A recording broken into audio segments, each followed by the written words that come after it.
Tātou katoa. We will open up the meeting now, and Tame will start us off with a karakia and a few reflections. Thank you. Morning, everyone. Matapau, kia horo tamarino, kia whakapapapāna, kia moana, kia tere kāwari doi, I rungi te ira tangata. First words always goes to number one, the Creator. So that He puts His blessings on all of us gathered here today and gathered out in the community and gathered by technology, the Rorohi up here with our councillor. Ki te hunga ko whetu rangitia, ko huri hia hei karapi atata mō matariki. Ka huri taku aroha, kia koini iri hāpiti te tuarua o Aotearoa, takoto e koe, takoto e nui tō whenua I Ingarangi. Te hara mai ki kīni ki te mihi ati kia koe me te premier o Aotearoa, hei ngā rā kei te heki mai. Nō reira koutou ngā mate, moi mai roti I te ariki.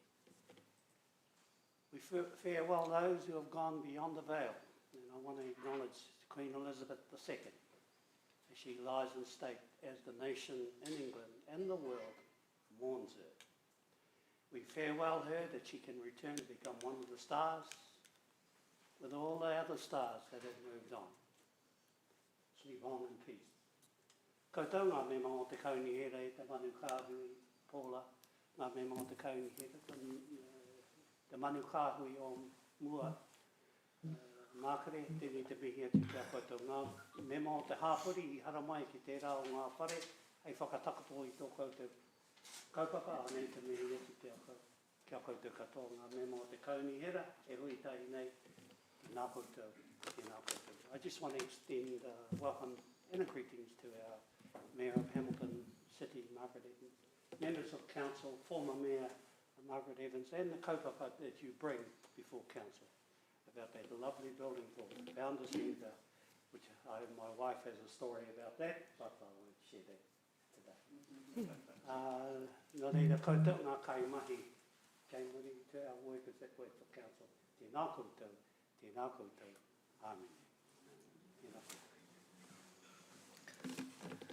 Amen. Ko tēnei te wiki o te reo Māori, nō reira tēnei te mihi kia koutou katoa, I ngā mana I ngā reo, rauranga tira mā, e te ti I te tā, tēnā koutou, tēnā tātou katoa. I want to make a brief reflection on behalf of this council to the Queen, and then we will observe a minute's silence. Ka hinga te tōtara I wao nui a Tāne. A tōtara has fallen in the forest of Tāne. The Queen was a remarkable world leader of the likes it would be very hard to see again. With her 70 years of service for a start, would be hard to match, and makes the service of many others of us pale into comparison. But what stands up most is the way that she led with grace, with dignity, with compassion, over some of the hardest times we've ever seen as a planet, and right till the very end. So when she was born, her destiny was mapped out, and she knew that she would pass in the role of the Queen. So today we do recognise her and wish her to rest in peace after such long labour and such sincerely felt service. Tu kua kia tū, takitahi nā whetū o Tarangi.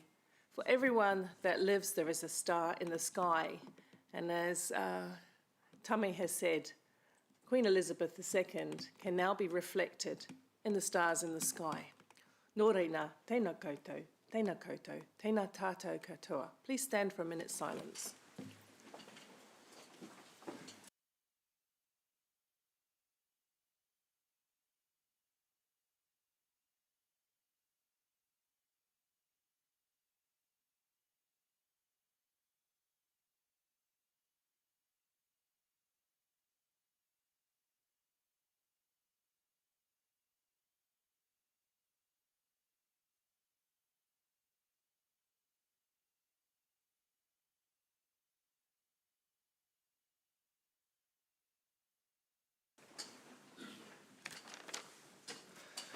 Good morning, one and all. Good morning, councillors, to your last workhorse council meeting of this triennium. Today you will see that there are a lot of procedural matters to get through, minutes and the like. We're going to take, for the most part, those as read, and then there are a few substantial items to discuss. So I note the apologies. Who did it go? Oh, you were going to be late, but here you are. So there are so there are no apologies. Confirmation of the agenda. I'm going to move the confirmation of the agenda, seconded by Mark, but I know you have an issue to raise on it. Thank you. Thank you, Mayor Paula. There's an item in there, I think is it 21 or 22, Amy, regards the water safety issue. I just want to put a little bit of context around that and get us to take note. We tried to get that into the PX because there is still some funding pending, and I'm concerned that any questions that we ask publicly about that funding may put that at risk. So, but governance determined not to. So I just would caution that we mind our questioning around that about the pending funding, and could I ask councillors to perhaps stay away from that particular issue if we could during questioning, because I don't want to put that at risk. So that's, yeah, I don't know where the appropriate place to say that was, but yeah, no, that's clearly put. Yeah. So it's been moved, it's been seconded. All in favour, please raise your hand. The confirmation of the agenda, Maxine. Just for clarification on Mark's point, is that the funding that we've made application to, and not the funding that council made? No. There's a couple of outstanding ones, and so if we just stay away from those two, that would be handy. Very well. Thank you. Thank you very much. That brings us to, oops, I've gone up the list a bit. The confirmation of minutes. Oh no, sorry, you're wrong. I'm wrong. Public forum. That's just running down the list. That brings us to public forum, and we do have a number of guests with us today to speak to the item. I think they're all to speak to the item on Founders Theatre site. So welcome this morning. First up, Margaret Evans. And just while she's getting set, there is the time allowable, 5 minutes to public speakers. Having said that, that's going to take us a very long time to get through. If you don't need it, don't use it all, please. But if you can speak to different points and not repeat the same parts of the submission, that would be really good. Thank you, Margaret. You get to go first, so you can say the whole thing. Yeah. Kia ora, tēnā koutou katoa, and I recognise also Tami Pukaya. Most importantly, I join with you in acknowledging the passing of Queen Elizabeth and the arrival of our new King Charles III. To get to it, there are two key issues that bring us back here today. And the first one, which is already acknowledged, is the closing of the Celebrating Age Centre and council recognition of the need for more community spaces. And we applaud that. The second issue is the unpublicised plan for immediate demolition of the Founders. That certainly took us by surprise, noting public advice was that the $1 million for the demolition of the building was not in this year's budget, it was in next year's budget, as advised formally to council in the staff report. And we were advised of this by locals who observed the work being undertaken, and it has subsequently been confirmed to us that the demolition was to proceed and would be likely finished by Christmas. We took legal advice as a result of that, and I commend you, Mayor Paula and Chief Executive Lance, for your immediate response to us, inviting us to meet with you to discuss these issues. And we felt that that was a really, really productive meeting, and I think we had more than an hour together, and we thought that that was very worthwhile. So we agreed to today's process.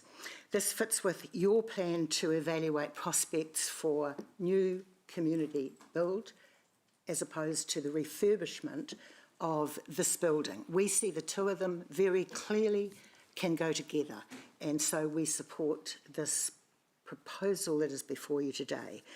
We've been told some 80 groups are currently homeless as a result of the Celebrating Age Centre closing. And of course, we are aware from the Waikato Society of Arts that there are plans afoot also to demolish Arts Post. We think today's proposal also fits with your new emphasis on heritage in the built environment and support for recycling and climate-sensitive processes, which is an important element. We also discussed council surveys with Mayor Paula and Lance, and let's make this very clear. In 5 separate council surveys from 2016 to 2020, by far the most people wanted founders refurbished for community use. The high point for demolition was a mere 27% in 2017, and in 2020, direct feedback said 64% refurbish founders. In summary, we agreed with the Mayor and the Chief Executive that we would provide evidence of the contribution towards the proposal to refurbish. We're not only providing evidence, we are providing the key people who have offered to provide cash and services. And I want you to take note of that, not just money, but services as well. And they will all follow me to speak with you. I hope, is Marie here? No. Judy Gallagher. Judy, hi. Judy is here representing John Gallagher. She's his daughter-in-law. And this is another case of, I think, dynasties passing on to the younger ones. And John is very enthusiastic about the project, and they have had a look at the building, and they are very keen to be involved also in developing security. Then I introduce, Robin Ratcliffe, who also, of course, has promised to provide cash and services. And the third one is Harry Mowbray. And Harry, of course, has got great expertise as well. Thank you. Thank you. We've got 43 seconds left if there's any questions directly. Councillor Thompson. Thank you, Margaret, for your presentation. And I just, in terms of potential funding, have you provided any kind of written proposals around funding, subject to, like a pledge, subject to, council? Yes. And not just the written contribution. We have brought the 3 principals here today so that you can raise questions with them, because they are confident also there are others in the queue. Okay, thank you. Any further questions? Rob. Yeah, thanks, and thanks for your presentation, Margaret. You'll be aware from discussions that I've had with you in the past that one of the outstanding matters for me has been the robustness of the subsequent operating budget. What work has happened on that since the last decision was made by Council to provide evidence that you have in place with the proposed tenants that you're talking to, an indication that you will be able to operate viably after the theatre has been repurposed? We've discussed current costs of premises within the city, and we are confident, therefore, that our proposals are robust. Rents for an annual lease range from $150 to $450 a square metre. If you do your sums, you will see how that fits. In addition to that, we've had accountants and others look at our operating costs. And remember, this is proposed as a community operation, not a council operation. And there is great confidence that 1.5 staff members would be sufficient to run the whole enterprise, because of course each operator, each segment within the building would be running their own affairs. And the thought that around about $150,000 a year is an adequate sum for outgoings like insurance or whatever. And again, the lessees would be contributing. Final point, we want to make it very clear to everybody that right from the beginning, we never said we had committed participants, because what we've always wanted to do is to be fair to the community. So our objective has always been, if the building is given a tick, then let us invite expressions of interest from the community to be part of this project. Lots of people don't have big voices, and we want to make sure that they have an opportunity to be heard for their space.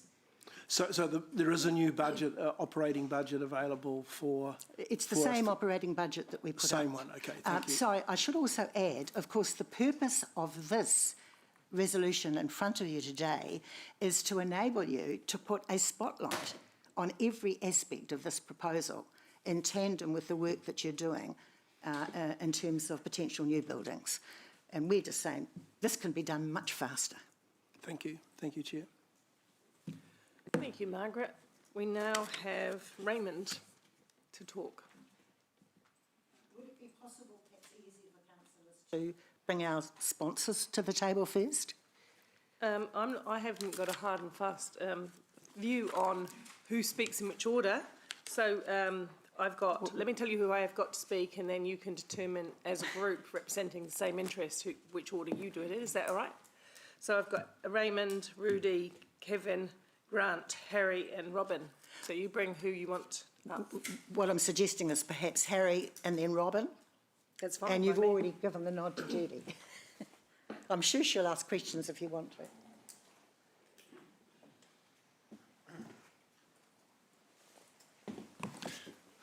Yeah, hi guys. The place is not quite so strange this time round. Basically what I'd like to explain to you is a little bit about me and what we're doing. At present we're restoring Matangi Dairy Factory. We're doing in excess of 25 historic buildings out there. And why am I so passionate about Matangi? Well, Matangi is probably the most significant industrial site in New Zealand's history. It is where the cornerstone factory for Fonterra and for Glaxo, of course GlaxoSmithKline, and it sits right here in the middle of the Waikato. If we'd be more than welcome to have you people come out, and I can give you a proper presentation of Matangi. Ryan certainly knows it very well. So basically I'm passionate about preserving history, and the founders has got history in my family. My mum and dad were the founding members of the Founders Society, and that was the New Zealand Founders Society. So, and of course, my mum sat in these chambers for a long time. So what I see is that you guys have this amazingly funky building, and I mean, it's, you go out and it looks a bit like a white elephant, but what I'd like to be looking at doing is actually funking it up some more, and creating something extraordinary.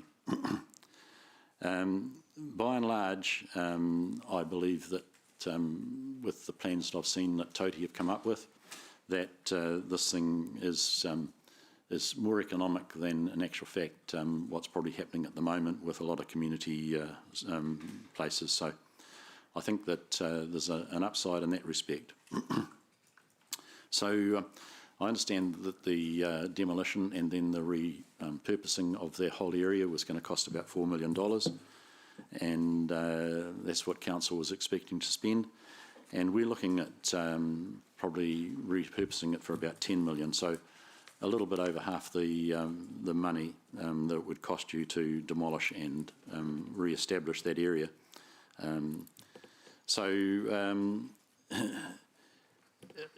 It's my view that you've got a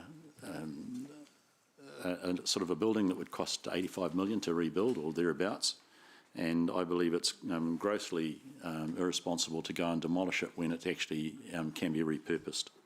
And I mean, here I am doing all these buildings at Matangi which have got virtually no upside whatsoever, but I'm actually doing it mainly for the historic historic value that that I want to bring back to the Waikato and let people understand what the thing they actually had there originally.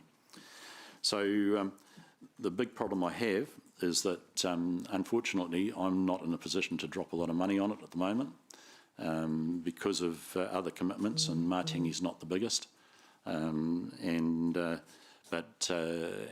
my family, who will possibly be able to help significantly, are all overseas at the moment, and we need to get them back and show them a bit of their grandmother's heritage, and I'm sure that we'll get support from that. So it's a very unfortunate position, but I certainly am happy to help, and I'm passionate about saving this building. So and creating a, well, I reckon it can be extraordinarily funky. And in answer to your question a little earlier, you know, you talk about if you build it, people will come, and that's really, you know, build it and they will come. So, you know, you build it and get it right, and then people will come. Thank you. Any questions for Harry? Not at the moment. Thank you very much. And Robin, you're coming up next. Yep.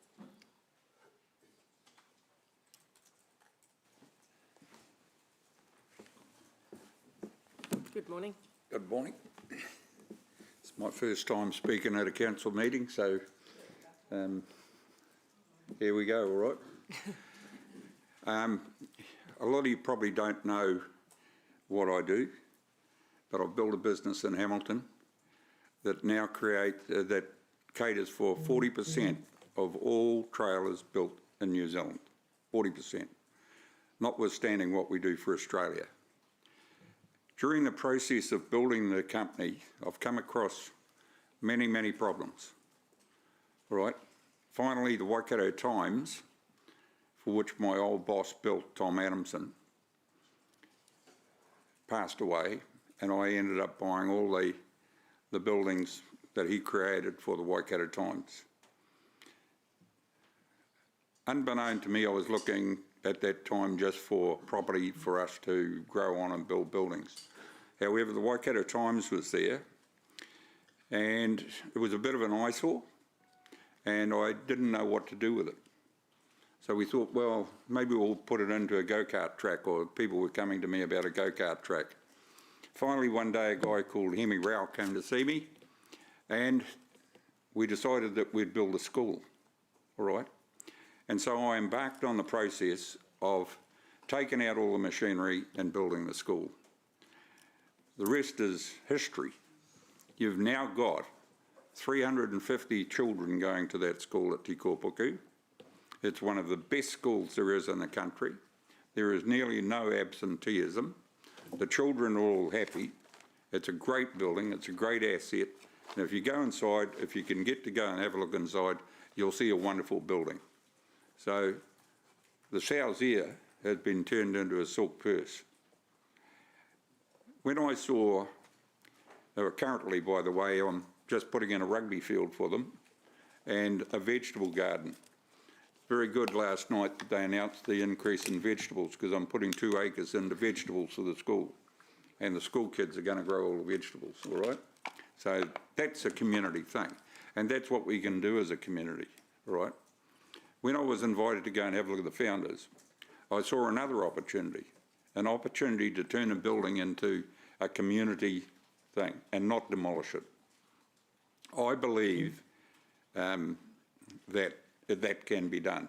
Otherwise, I wouldn't back the project.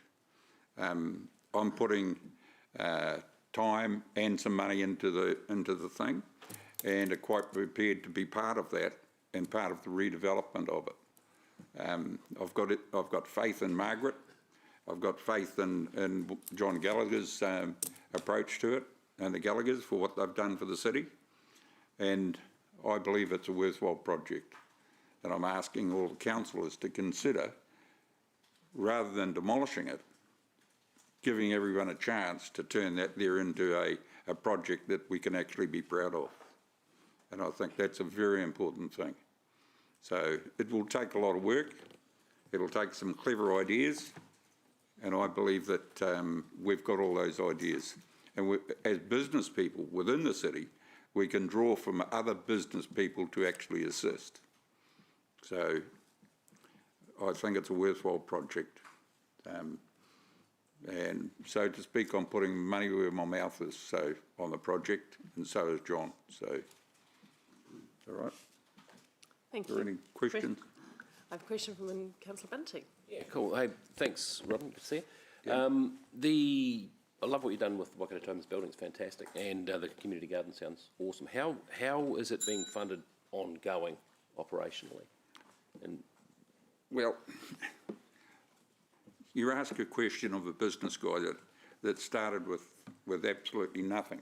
oh, look, I'm And, not doubting your credentials. I'm You just know, asking somebody how I'm you've going done to it. say this much, that all that hasn't been put in place, but you're not talking a lot of money. Right.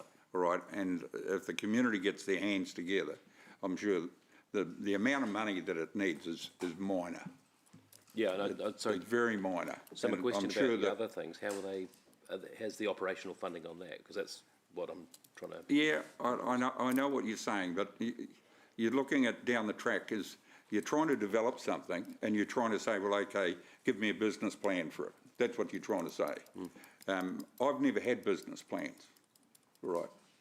We've got a multi-hundred millions of dollars business today, and we don't have business plans. How would you do that? You wouldn't. But I can tell you this much now, that the funding that they're going to require each year, people are going to, like I'm sure Margaret and all of us are going to look at that, and we're going to say, well, hey, some people are going to pay for space, and some people are going to survive on donations from the community. There could be other things could be sold and so forth, but there would have to be a financial committee set up in it. There's a little bit early setting up a financial committee on the funding side of it and how it's all going to be funded. I think that's a little bit premature.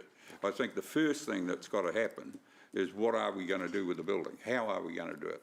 What needs doing inside that building to make it a presentable thing so we can use it? At the minute, it's a founders' theatre. It's made for artists to come and entertain people, but we're going to change that, and that format is going to change as you start developing it, right? Okay, thanks. All right.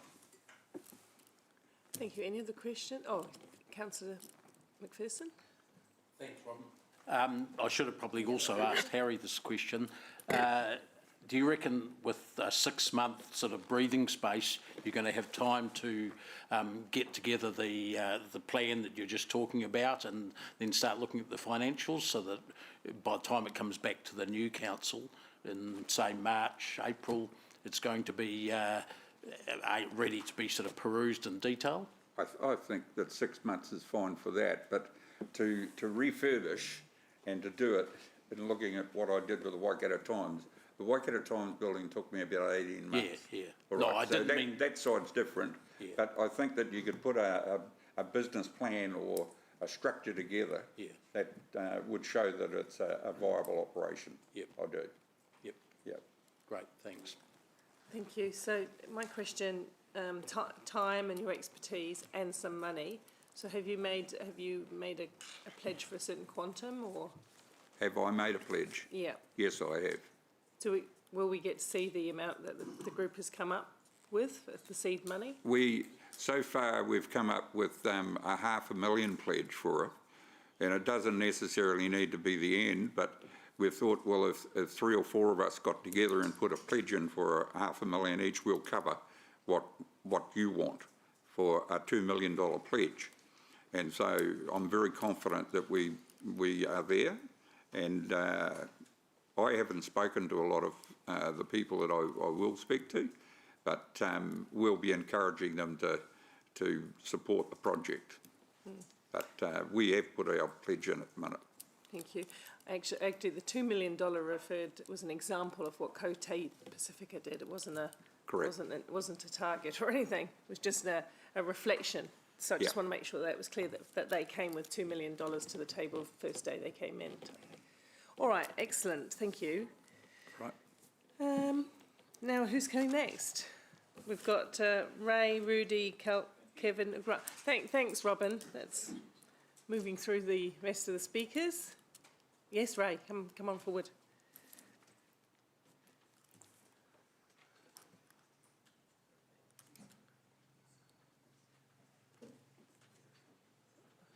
Good morning.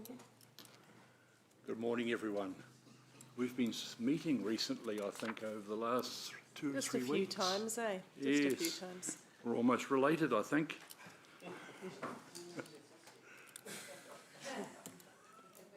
The story I'm bringing this morning is actually about the little people, the ones who seem to have been forgotten in this whole conversation.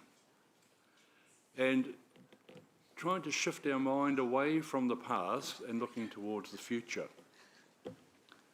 It's community hubs. It's about people working with people. It's about people working with City Hall. It's about connecting, sharing and learning.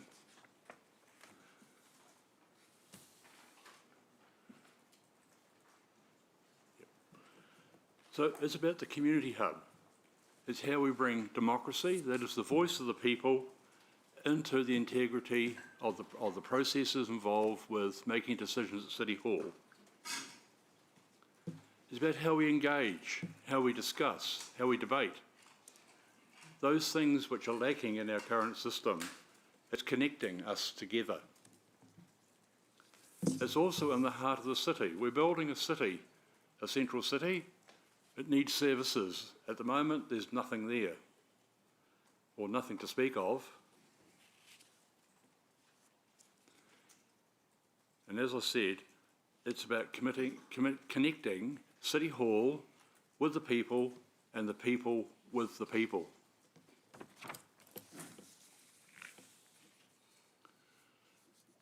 As I said, I'm talking on behalf of the little people. There are 3 organisations that I know of that operate in the city. Their income, their subscription per individual into those organisations ranges between $10 and $30 a year. So you can guess about how far that can go. And yet they serve a vital element in terms of the well-being of this community. One of them gets together in a public hallway, a corridor. Another one meets in a shed. And another one meets in a location here in Hamilton where the pool tables actually are part of the environment where they speak and join and listen to other people, connecting with them. I would suggest that we can improve that. A lot of the commercial, and you know, I used to own a hotel here. Our conference rooms were $90 a day. How's that going to fit with that level of income coming into an organisation of even 800 people, which one of them is? It's going to take out a fair substantial sum from their income, and then on top of that you've got then national fees that have to come out of it as well.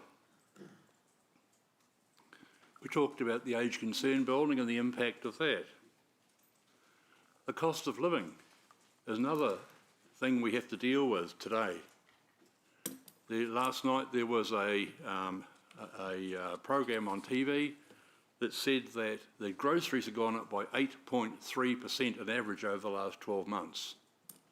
The people we're talking about had 3% increase on a $20,000 income. And we need to be able to provide for those type of people and those groups. Also, the small business, the startups, where do they go? I'm not sure where they go at all. Maybe they operate at home. That's very isolationist. They need to be able to mix with the community and share their skills and knowledge and invite the community into their enterprise. So the big question, one of the questions that the community is asking themselves, now we had a significant discussion over the $30 million loss of the V8s and the community having to fund that. We're talking about the possibility of replacing this building with something that's probably in the order of 50 million. Why are we doing it? Numbers don't stack up. It is not a theatre. That's the regional theatre's purpose, and they need to focus on doing what they need to do. It's not competing with the private sector. It's a community facility designed for the community.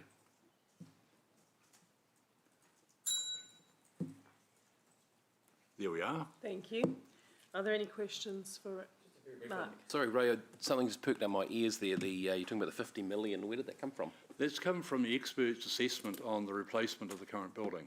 Of the Current building. Can you say which expert it was that assessed No, that? I'm not going to say. So, but it is.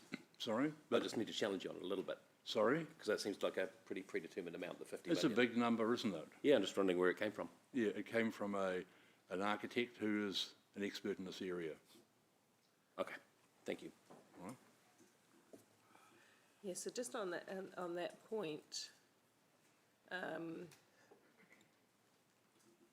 to re-establish it to a fit-for-purpose community space, you're saying will cost 50 million? I'm sorry, I'm having difficulty. Oh, this building? No, Oh, I see. I think you said the new building would cost 50 million. Yes, Confused by that, yes, sorry. the new building, That's what I was questioning, yeah. not the current building. Okay, thank you. Sorry, I got confused with the two things Did I not there. make myself clear? Sorry. That's all right. That's all right. Yeah, no, that's what I thought. That's what I was wondering where the That's all right. 50 million came from and didn't know No, the work it's a had new already been building. done, so, okay. Okay, thank you very much. Thank you. Now we've got Rudy. Do you want to go and come next? Good morning. Good morning, Madam Mayor.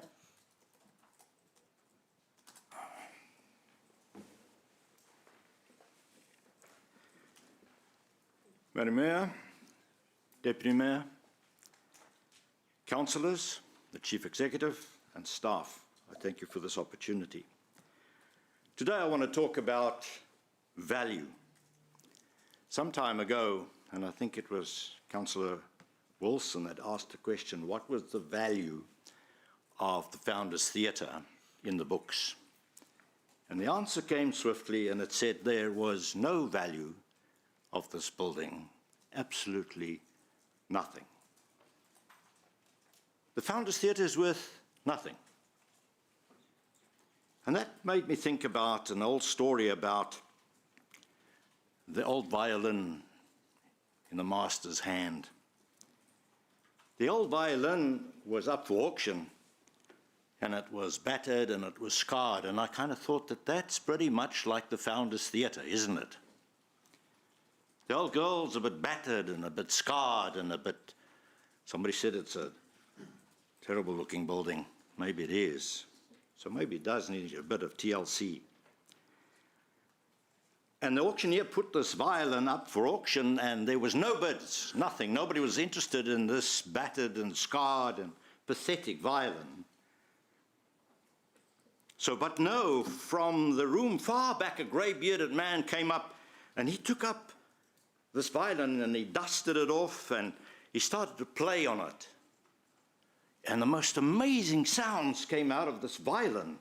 And suddenly there was this activity inside the room, and the auctioneer took the advantage and he auctioned it. He said, and now how much will I be bid? 1,000, 1,000. No, do I hear 2?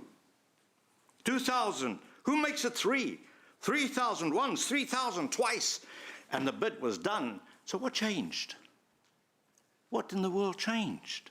Something with no value suddenly rose to become $3,000 worth of violin. So we're here today, and we're discussing the Founders Theatre, and we decide that it's got no value.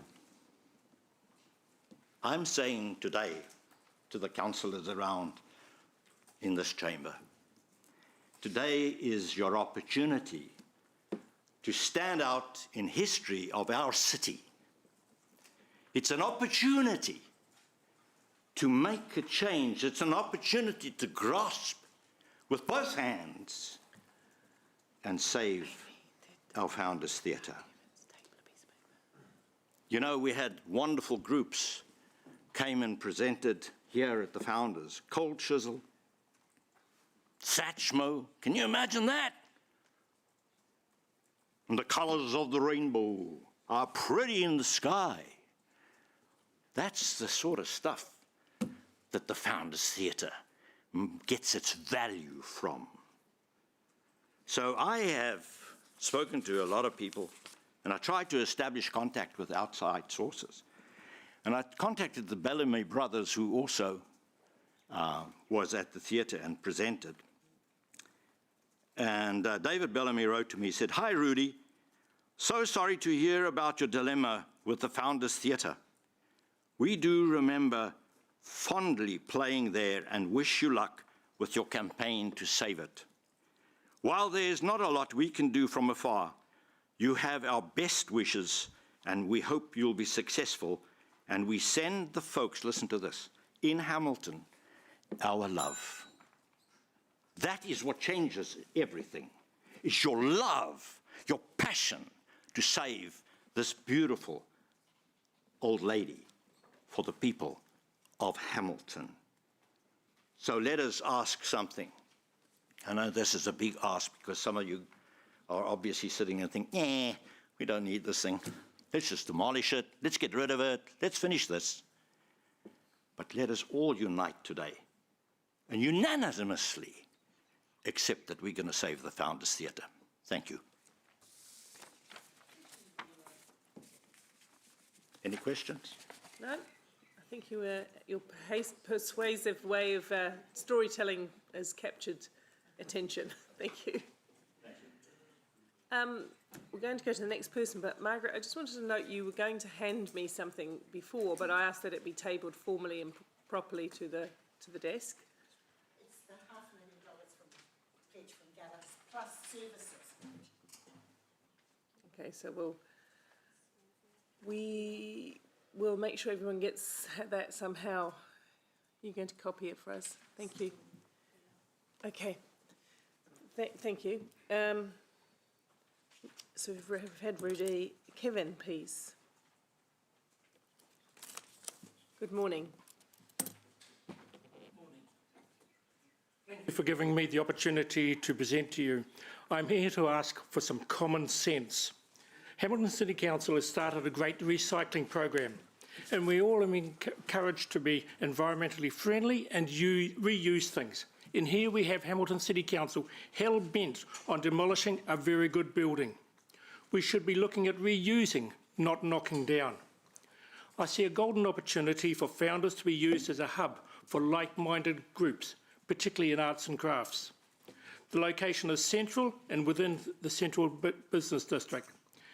There is going to be infill housing within the city, and I can see that Founders will be ideally suited to support the occupants of these. The synergies of crafts being together as businesses do at Innovation Park, will generate benefits, creativity to the city and the community.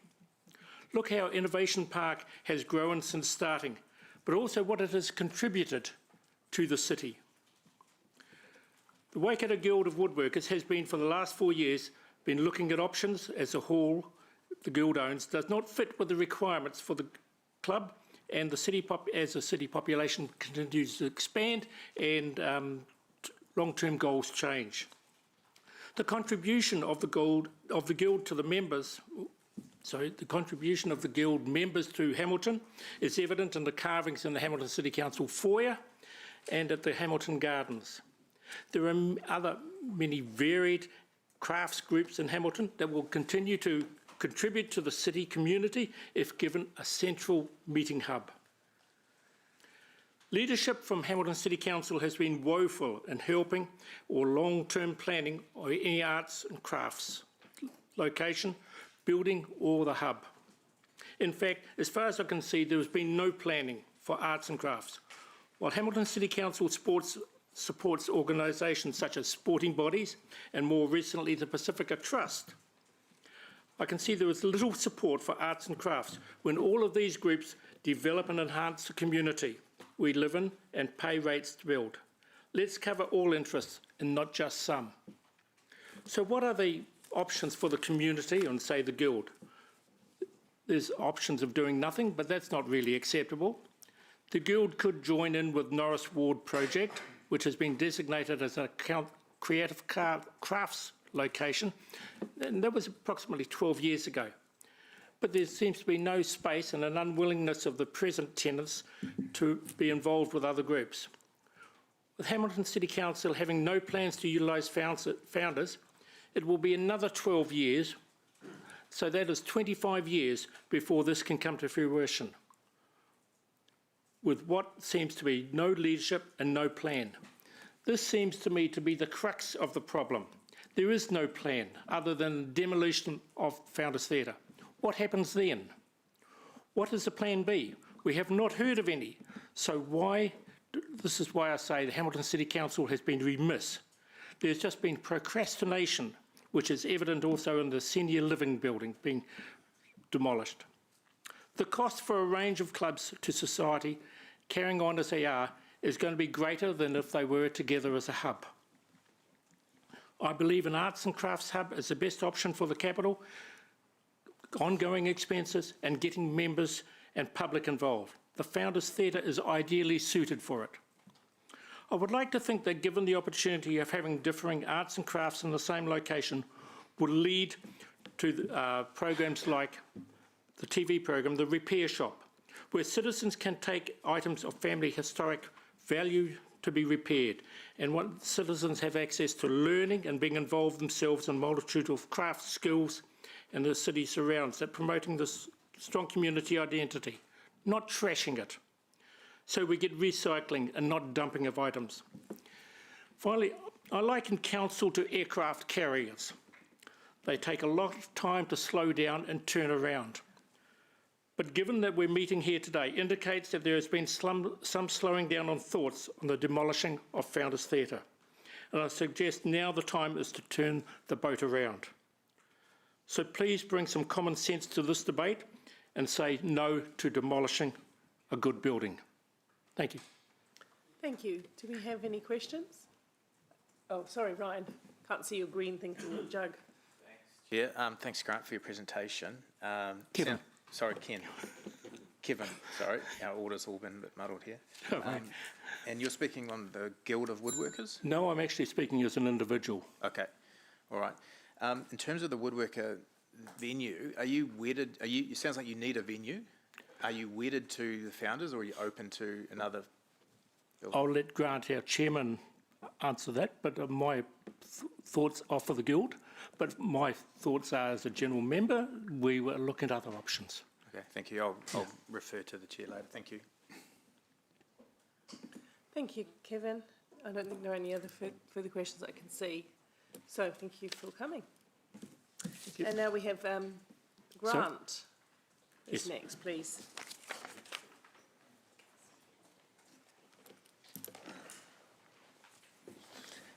Good morning. Our club has been looking for over 4 years for new premises to suit our requirements because our workshop is small, but also facing the fact that our population is maturing and that people need things to do for their well-being, but also because the population of Hamilton is expanding, as we know. We have a vested interest that another club would join us, and consequently our facilities will not be big enough to combine both at the present moment and to handle all that growing needs for everyone going forward. So we have been looking for 4 years actively as a club, but prior to that we were also looking for another 4 years before that. We have looked right round Hamilton for any location, any existing building, be it private or be it council, to look at any other option. And unfortunately, or fortunately, whichever way you want to look at it, Founders is the best option. If we look at any other option, it's virtually a 10-year plan, and the cost to society and the capital costs increasing, the ongoing costs and the missed opportunities is vast. So we have looked at a range of locations and other buildings, and we've come to a conclusion, rather than going individually, to create a creative hub for arts and crafts is the best option for our club, but also for all other groups of similar interests, but also for the vibrancy of Hamilton. We've seen with Hamilton, where Hamilton Gardens started from a rubbish tip, and it is to the crowning glory that it is now. We know that Innovation Park started from a seed of an idea, started off small, and is now contributing vastly to the Hamilton City of business. We believe the same thing for a creative hub of arts and crafts will do the same thing, and yet it will not be in conflict with anything else in Hamilton, be it the museum or the new theatre. Our aim is to actually actually have the option of something like the TV repair shop, have those benefits available. But we regularly have new members coming along trying to create things for themselves and their family for history, but at the same stage wanting repairs done that is quite meaningful to them and their family. We've mentioned previously, we also see the opportunity in that structure to have a fine wood arts display that could combine other crafts. And we already have quite often members of our club, and one of those is Megan Godfrey, who did the actual work at the Hamilton Gardens and also in the foyer. We have other members who have works of art that are really quite significant but are lacking a home to go to, and in the appropriate place they would be another real attraction to Hamilton to bring visitors to. We have looked at the cost of operation going forward for the existing clubs, and I noticed Councillor Pascoe has made quite confident comment there about the costings going forward. But what needs to be also considered is the costs of carrying on as is in many different locations with more expenses, more capital, more repairs and maintenance, whereas being in one hub will reduce those costs and create far more synergies, benefits and creativity for the city. So we can't just look at the actual budget going forward, we also need to look at the budget of what if we stay as is. So in summary, there is a need. We have been looking out for the best needs for the population, with a growing population and a maturing population. This is the best option by far for less capital than any other option that we have ever considered. We've also got the benefit of benefactors who are right behind this and also would say, if it's not accepted, what are you saying to those benefactors in society? They've been huge. It's very eco-friendly because it's recycling an old building, and it is not a theatre, it is a vacant building.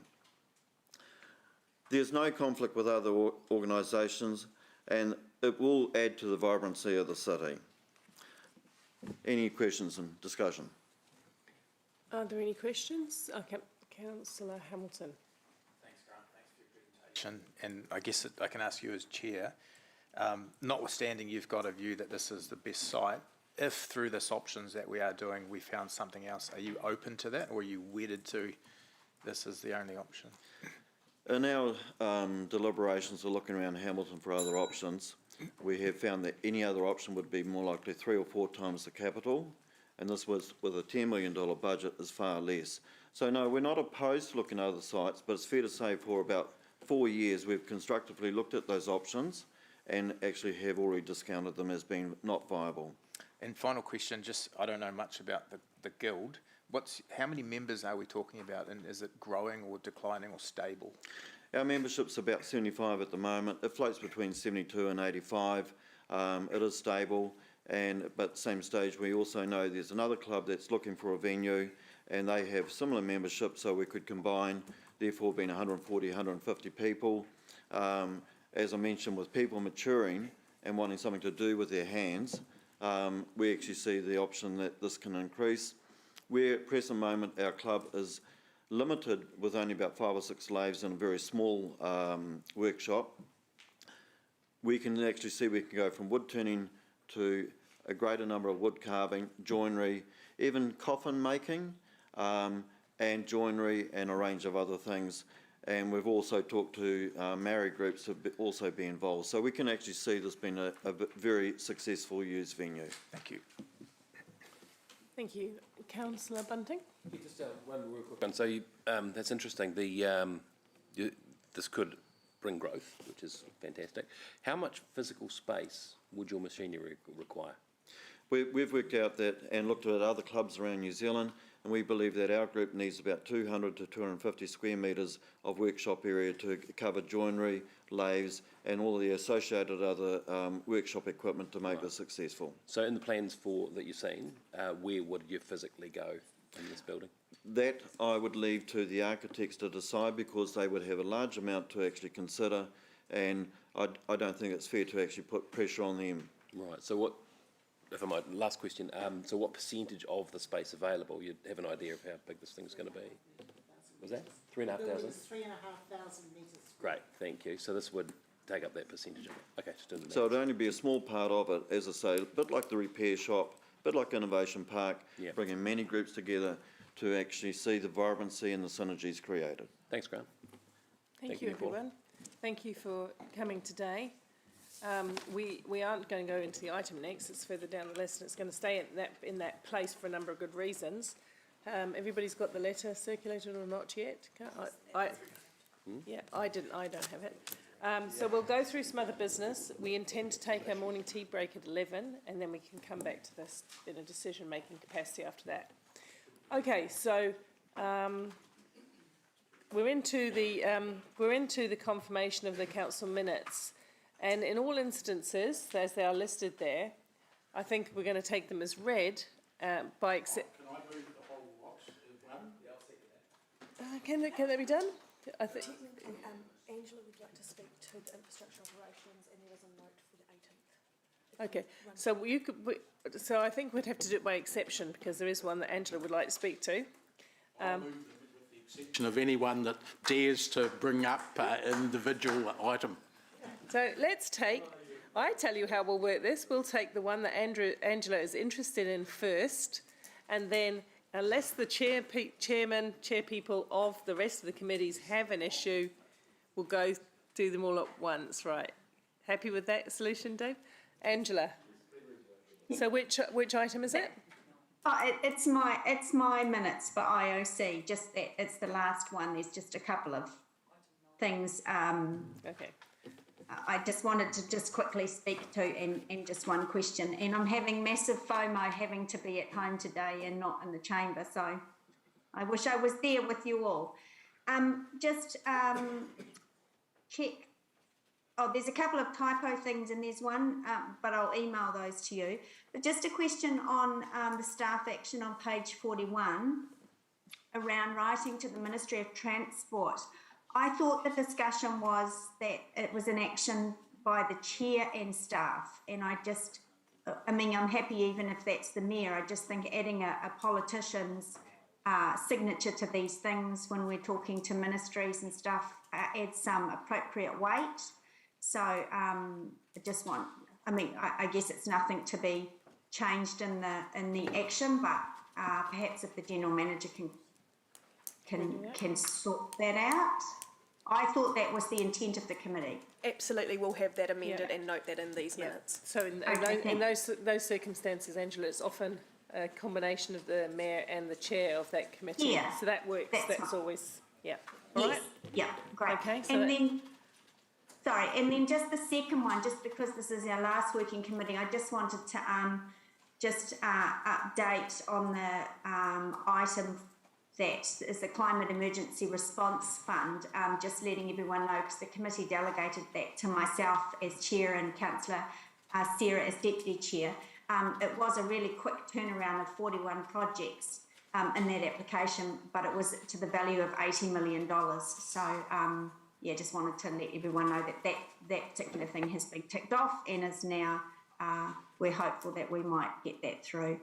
Amy, I'll email you the other couple of tiny things. Thank you, I appreciate that. Thank you. Thank you. So we'll move that one separately because it's been spoken to at the moment. So Councillor O'Leary moves it, and Deputy of the committee, Councillor Sarah Thompson, seconds it. All in favour, please raise your hand. Carried unanimously. Okay, so we have a mover, Dave, was that it? And seconder, Ryan, for the collection of minutes, which of course you will have read in great depth. Therefore, are there any questions of those minutes or any corrections? Martin, you're smiling. Go say something. Nope. All right. Oh, I did have a question. Just, I know Councillor Martin's very hot on the Hearings Committee being heard at these meetings, so I was wondering if we get a light report on the Hearings Committee meeting. Yeah, I think so. I think it'd be worth it, don't you? Is this from the former chair of the Hearings Committee? No, from your good self, if that that's would all be right. more appropriate. But on the submissions on the speed management plan and the likes that were there. Okay, let's do that in short form. Yeah, sure. So we had, in the most recent hearing, significant feedback from the community on Story Ave, particularly in regards to parking. And I think the committee, having heard the feedback, made the right decision to take out that particular change, but the rest was moved through unanimously. Fantastic. Thank you. Appreciate that. So what was resolved was staff would look at, they were going to do a series of works. Part of it was the roundabout, and then part of it were the chicanes. The chicanes aren't going to go ahead, but the roundabout improvements are. The current, and Councillor Maxine, if you can recall any more details, please advance them. The speed reduction is likely to occur, the next lot of speed reduction. So it's already down to 40. There's a move to 30. Have I missed something? The chicanes was, in the end, was scrapped. Staff are going to go and review it after some more data. What it indicated was there was a requirement to reduce the speed.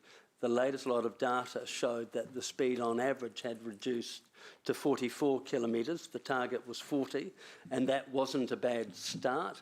The feeling is that with the roundabouts improvements, we may be able to get the targeted figure of 40. The general consensus from the committee, having heard the evidence, was that the chicanes were just not fit for purpose. So staff, Councillor Sarah, are going to continue to have a look at it, and if they come up with an alternative solution, it will feed in through the normal Speed and Traffic Committee process, or whatever form that takes in the next triennium. Okay, anything else that needs to be raised? Yeah, I did have one. I just want to know about the, in the item 14, and I wonder if we might move that separately as well. The Fairfield Hall, we had a report on that. We had some good submissions on that. We've had some progress on there.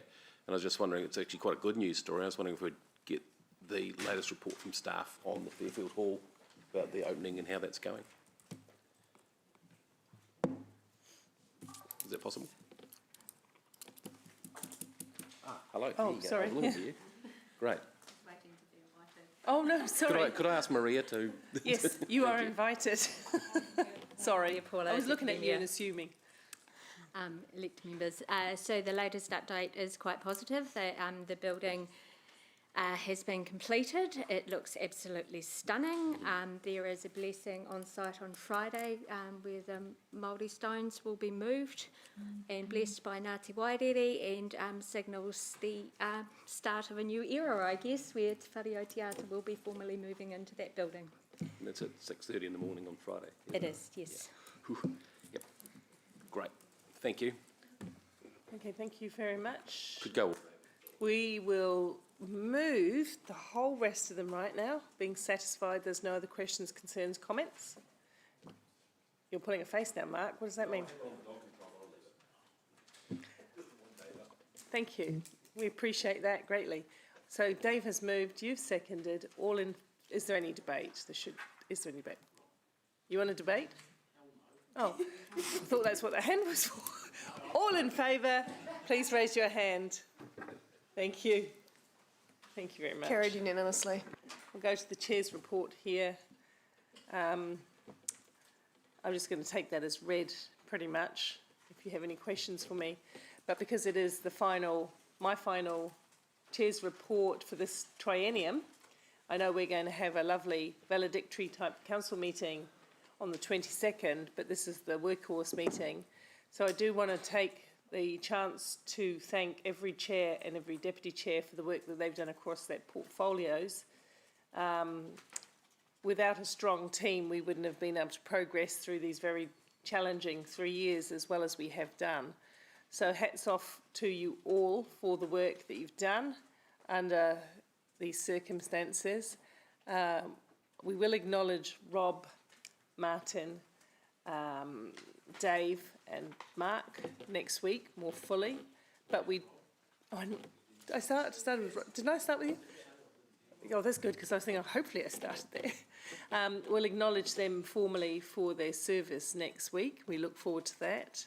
And hopefully at the end of it, we can share some light collegial stories amongst ourselves as well. But I have to say that every portfolio that we've had, including the 2 new ones, which is economic development and environment, have delivered well this year. And that's something that you should all be proud of. Oh, and of course, the Central City Advisory Group. All of those have performed well, and so each of you should be proud of the work that you've been able to do. And the deputy mayors have done deputy chairs have done a really good job under each committee to pick up a portfolio of work that they're passionate about. So I'm really pleased about that too. So hopefully you've enjoyed this triennium and the work that we do together. Wish you all well, if you're standing, if you're not standing, and hope that we can look forward to a positive and productive council in the next triennium. Thank you. Councillor Bunting. Just a couple of quick things. Thank you for your acknowledgement in there. Councillor Bunting's there's only one of me. You've got me down as plural, which I'm sure many people would love, but there's only one of me. Thank goodness. Yeah, I was waiting for that. So thank you for your submission too that you and Councillor Angela made to the Select Committee. Did you get any feedback, or have we had any response to that yet? They did ask a lot of questions at the time, which was really good. Yep. No formal feedback through the process yet, but in the conversations that we had, Angela might want to add something too. They certainly asked a lot of questions about the strategic growth planning we had done. Yep. And they were particularly interested in that aspect of fit for purpose, especially when we acknowledged that as a metro, we had faced a completely different set of challenges than any other council does. They accepted, they questioned our concerns around the finances, which Andrew, I don't think he's here, yes he is, hello Andrew, which Andrew talked to very, very well in terms of the technical aspects around the quantums of money that we have or have not been offered by government. And we did talk about the stranded overheads quite clearly and pointed out the quantum of gap. Yep. And we talked about the lack of local voice. And Councillor O'Leary and they asked questions on all of that. And Councillor O'Leary did a very good job at talking about the huge burden and bow wave of infrastructure that's coming our way through the committee that she currently chairs. And they did ask about that. And we had, again, Andrew and Stephen in the room were able to give the technical money and size of that problem. Yeah. Yeah. So, I mean, some of you have submitted independently, haven't you? So you know what it's like there. I guess now we're really hoping, since they asked so many questions and seemed very interested, didn't they, Angela, that we get some robust answers to our questions. Cool. Who can say? Thank you. Thank you. Councillor Gallagher. Obviously accept that the farewells are next week, so this is just purely speaking to your report, and thank you and Angela for your presentation on behalf of the council. I think that was very good and very comprehensive, the way in which you and Angela did that, so thank you for that.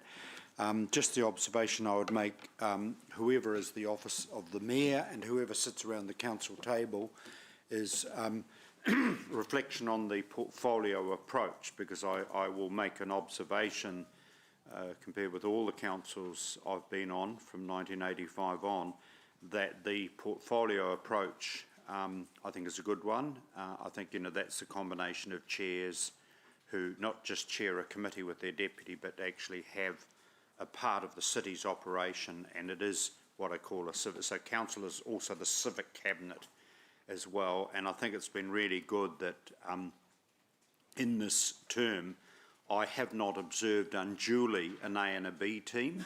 I think that's been really good that we've had a collective approach. Now, that doesn't mean that we don't have vigorous debate, but we still can have a cup of tea afterwards. So I think that's really gone well. So compliments to you, and I hope that the incoming council reflects on the approach we've taken in this term.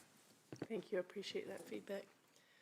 All right, I'll also move my report, because I don't think there's any other questions. Deputy Mayor Taylor will second. All in favour? All right, we're going to actually Carried take unanimously. we're going to take a quarter of an hour break, because I want to be able to read the letter that was circulated, and we'll come back in, and then we will go to, instead of going through the recommendations of committees, we'll go to the item on founders, if that suits.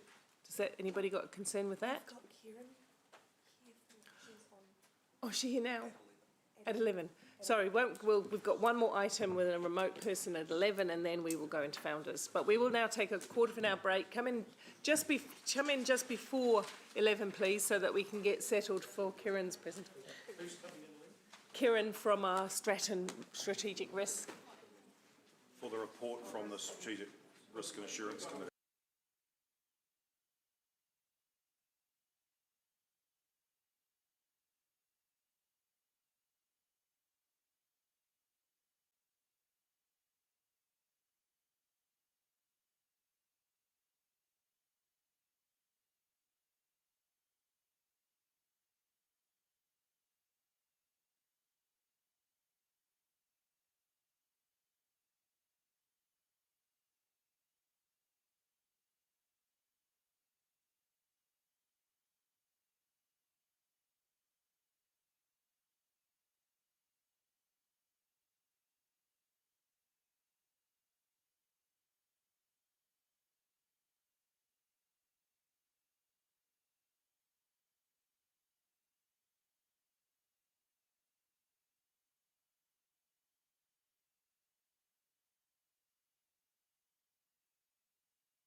Last is what we've done with them. Oh, Martin, got a question or?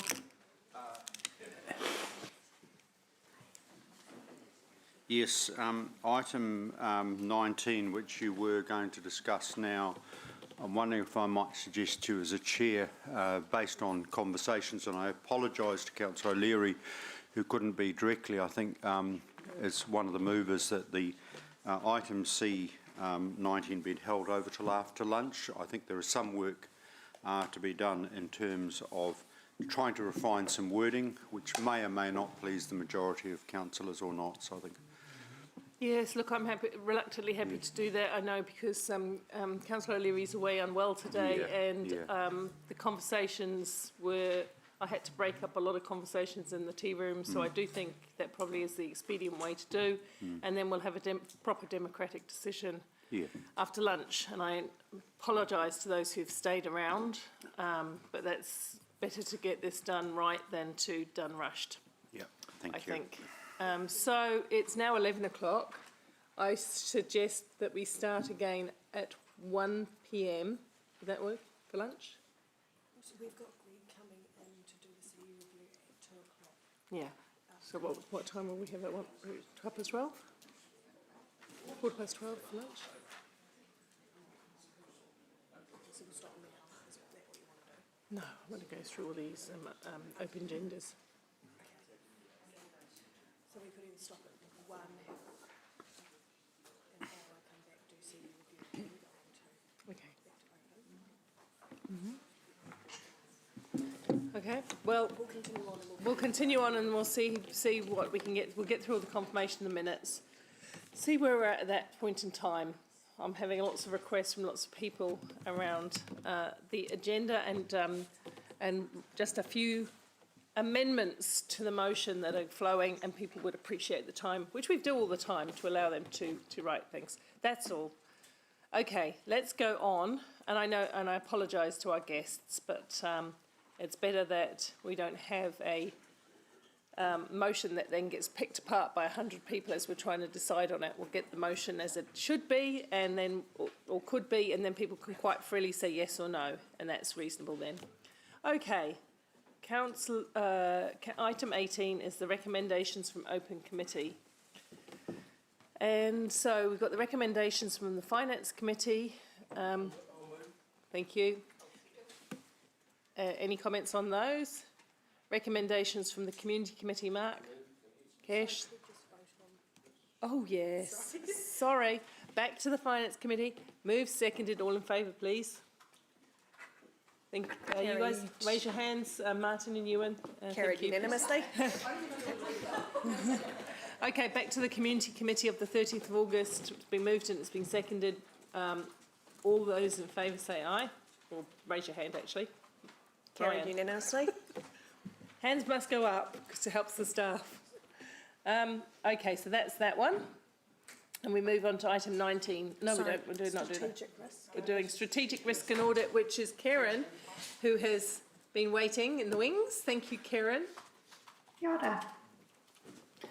And now over to you to move the recommendation, but also to speak to it. So I understand that you've all been provided with the Strategic Risk and Assurance Committee's self-review paper, which went to the committee yesterday and is recommended through to council to be received. So, Mayor Paula, would you like me just to give a very brief summary of that report and the committee's work?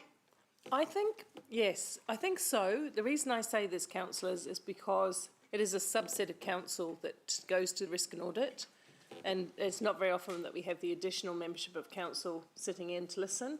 So I think Karen should just step that work through since the last meeting. But before you do, Karen, I do want to thank you and Bruce. You weren't in person with us yesterday for the last meeting, and in the tea room, I did acknowledge your leadership, the calm, measured manner in which you step us through the most important issues. And I just want to say we are very grateful to have had you as the chair and Bruce as deputy chair leading us through this process that is one of the most important parts of council in a completely independent way. So thank you very much. Oh, thank you. I appreciate that acknowledgement. Right, so the paper outlines the work of the committee over the previous year and actually provides some reflections over the triennium. So really the focus for the committee over the past 3 years has firstly been on a continual improvement of the risk management processes within the organisation. So we've seen that maturity move from compliance through to an embedded model where risk management processes are embedded and used within the everyday decision making within the council, which is really pleasing to see. The committee has also had a focus on health, safety and wellness, and it's been really pleasing to see a step change in the way that health, safety and wellness has been addressed within the organisation. So that's included a refresh of the policies and procedures, increased resourcing within that unit to enable it, and a lot of work on contractor management, which is a big piece for council with so much work being done through contractors. It's important that we have good systems to keep them safe. So it's been great to see that work coming along. And of late, we've had a particular focus on cyber security, particularly in the Waikato region. That's very topical, but all organisations within New Zealand are looking at this issue afresh with the increasing risks around cyber security. We've had an independent internal audit done around cyber security and putting in place a roadmap to increase the maturity in that area. So that will continue to be a focus for the committee should it continue under the new council. So also I've just in that report just provided some reflections on the committee structure and just posed a couple of questions. The new council may well like to consider whether health, safety and wellness and cyber security are best dealt with at the committee level or at full council level. The health, safety and wellness governance is also covered by the Health, Safety Wellness Governance Committee, which has been a new initiative and seems to be working well. But given those two items are of quite significance and aren't traditionally audit risk items, they're always areas that governors need to consider exactly where should they best sit.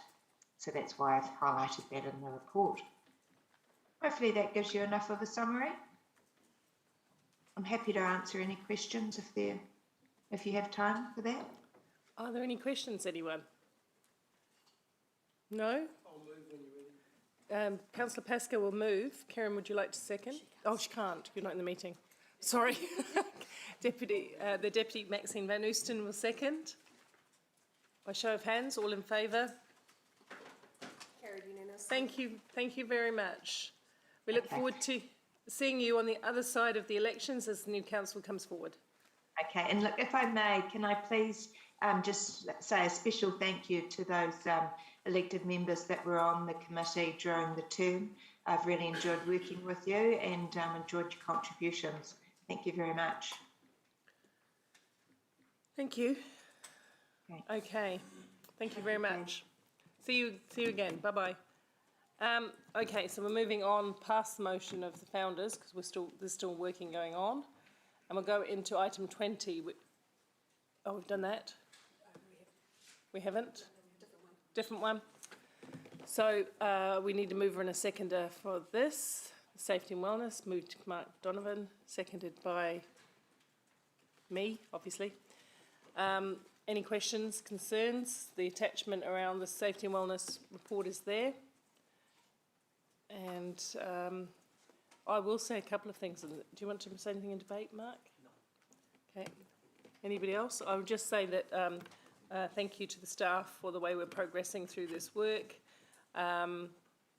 It's really improving. It's really improved and continues to improve. And that's what every organisation of our size, type, or any organisation should be doing, is taking health and safety as its very core. And so all credit to staff and the team that have enabled this work. All in favour, please raise your hands. Opposed, carried. Carried unanimously. River Safety Project funding update with the caution that Councillor Bunting put in place, please.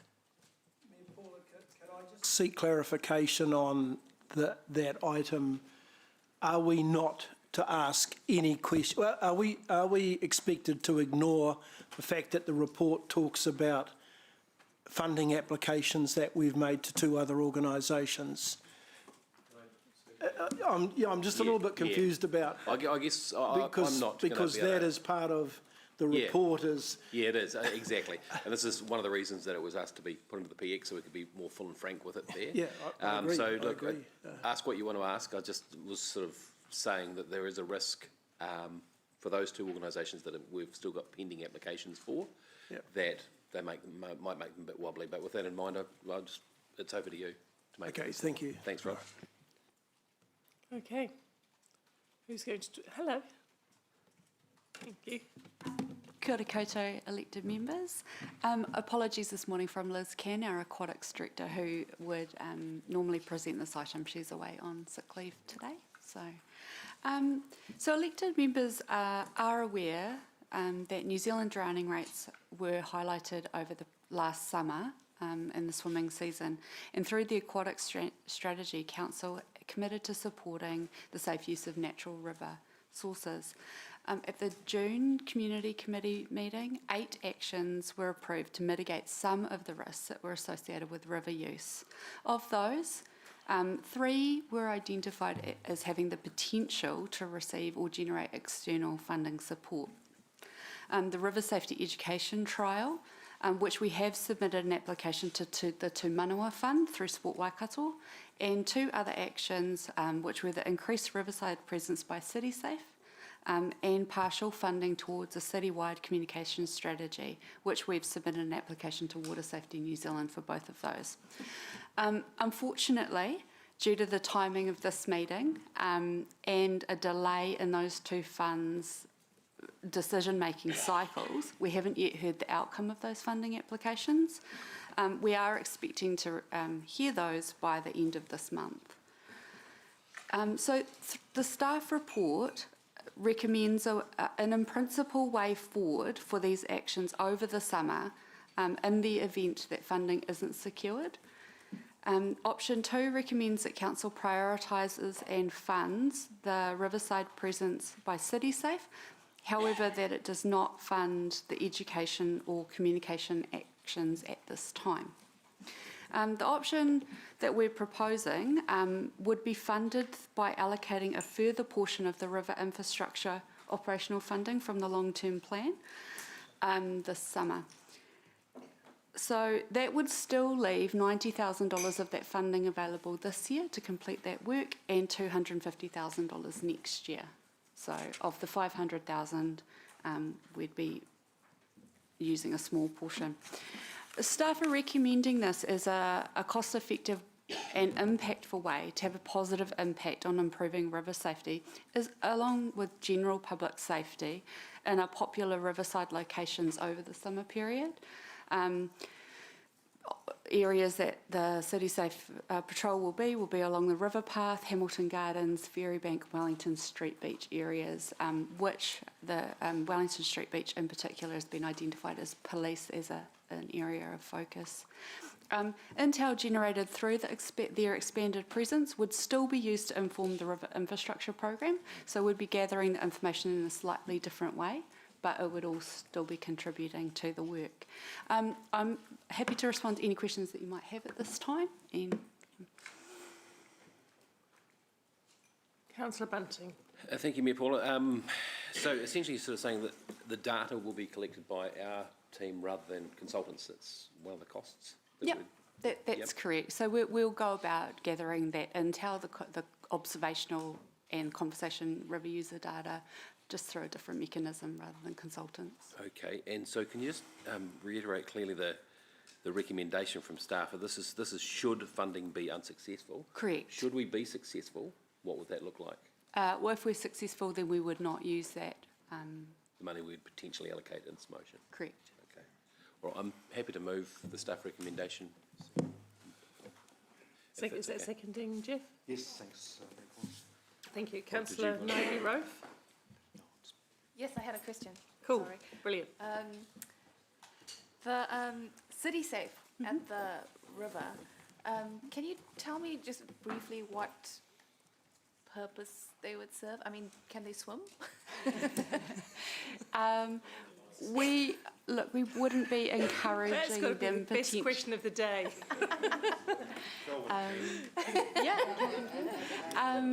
We wouldn't be encouraging them to actively jump in the river necessarily, but I guess they'll be patrolling the riverside, engaging with river users, making sure the environments are safe. They'll be having conversations about safe ways, identifying safe ways to use those spaces, how to check in. They will be trained under the River Safety Education Program to respond.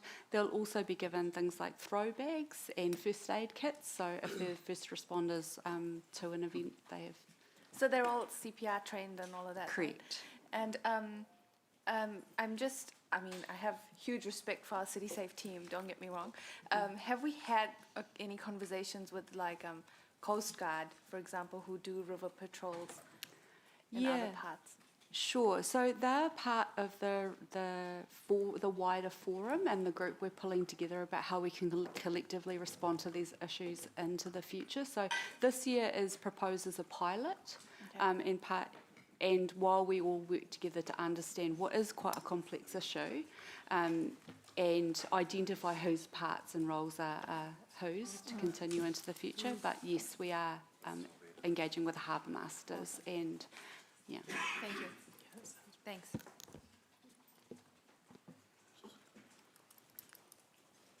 Councillor Pascoe. Thank you. Just follow on from Keisha's question. Will we be clearly messaging then that these people who are patrolling the river are not lifeguards? Yes. But are safety patrols? So there's no question in terms of parents sending their kids down to the river on the basis that it's all patrolled?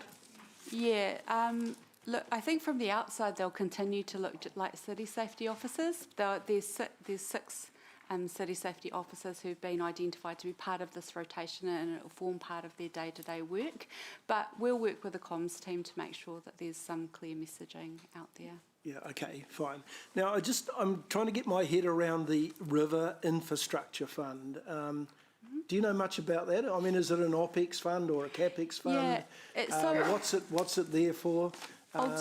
Is it there for these purposes? Yeah, I'll do my best to answer, but I've got Maria here as well. Okay. So I don't know if you want to take this one. Good morning. So during the LTP, you might remember there was funding in there for an extra jetty. And I think it was Deputy Mayor Jeff had proposed to remove that, but with a commitment to looking at what infrastructure is needed on river into the future. So this money was intended to engage with all of the stakeholders, and at the time we did have a commercial operator on the river, which isn't currently there, but not to say that there's not a future need for that. So it will gather all of those people together, all of the other agencies, and put together a proposal for what is needed for river infrastructure going forward. So it really is a CAPEX fund then rather than an OPEX fund? And no. We're moving it over to an operating expense now? No, it was put in as an OPEX fund during the long-term plan because it isn't going to fund actual infrastructure. It was to fund perhaps some preliminary feasibility and preliminary concepts, but not actual capital works. So will anything suffer as any other initiatives in that infrastructure area suffer as a result of moving the spend from where it might have been in a budgeted item on the LTP across to this initiative? I don't believe so, Councillor Pesco. I think we'll get some very good intel from those users who are less formal groups. Yep. So actually it could be quite helpful. Okay. And last question, Chair. If we do approve this today, is there any intel that our existing applications for external funding might be withdrawn or reconsidered on the basis that the funders might think, and tell me if this is not a question I should be asking, might think that we've got enough money to fund it ourselves and we don't need their money? That is a consideration for today. However, in my experience, the funders typically won't fund a full portion of items anyway. So some skin in the game from us will help. Correct. You think could help the applications? Yes, correct. Okay, fine. Thank you. Thanks, Chair. Councillor Van Heusden. Thank you. The staff recommendation is for option 2, which takes away the communications strategy. It's really unfortunate, and swimming safety is something that's important right across New Zealand. Do we have any understanding about what a nationwide communication strategy might be and where it might be targeted and subjects it might cover? Yeah, I think that's a really good question and probably something the report didn't shed enough light on.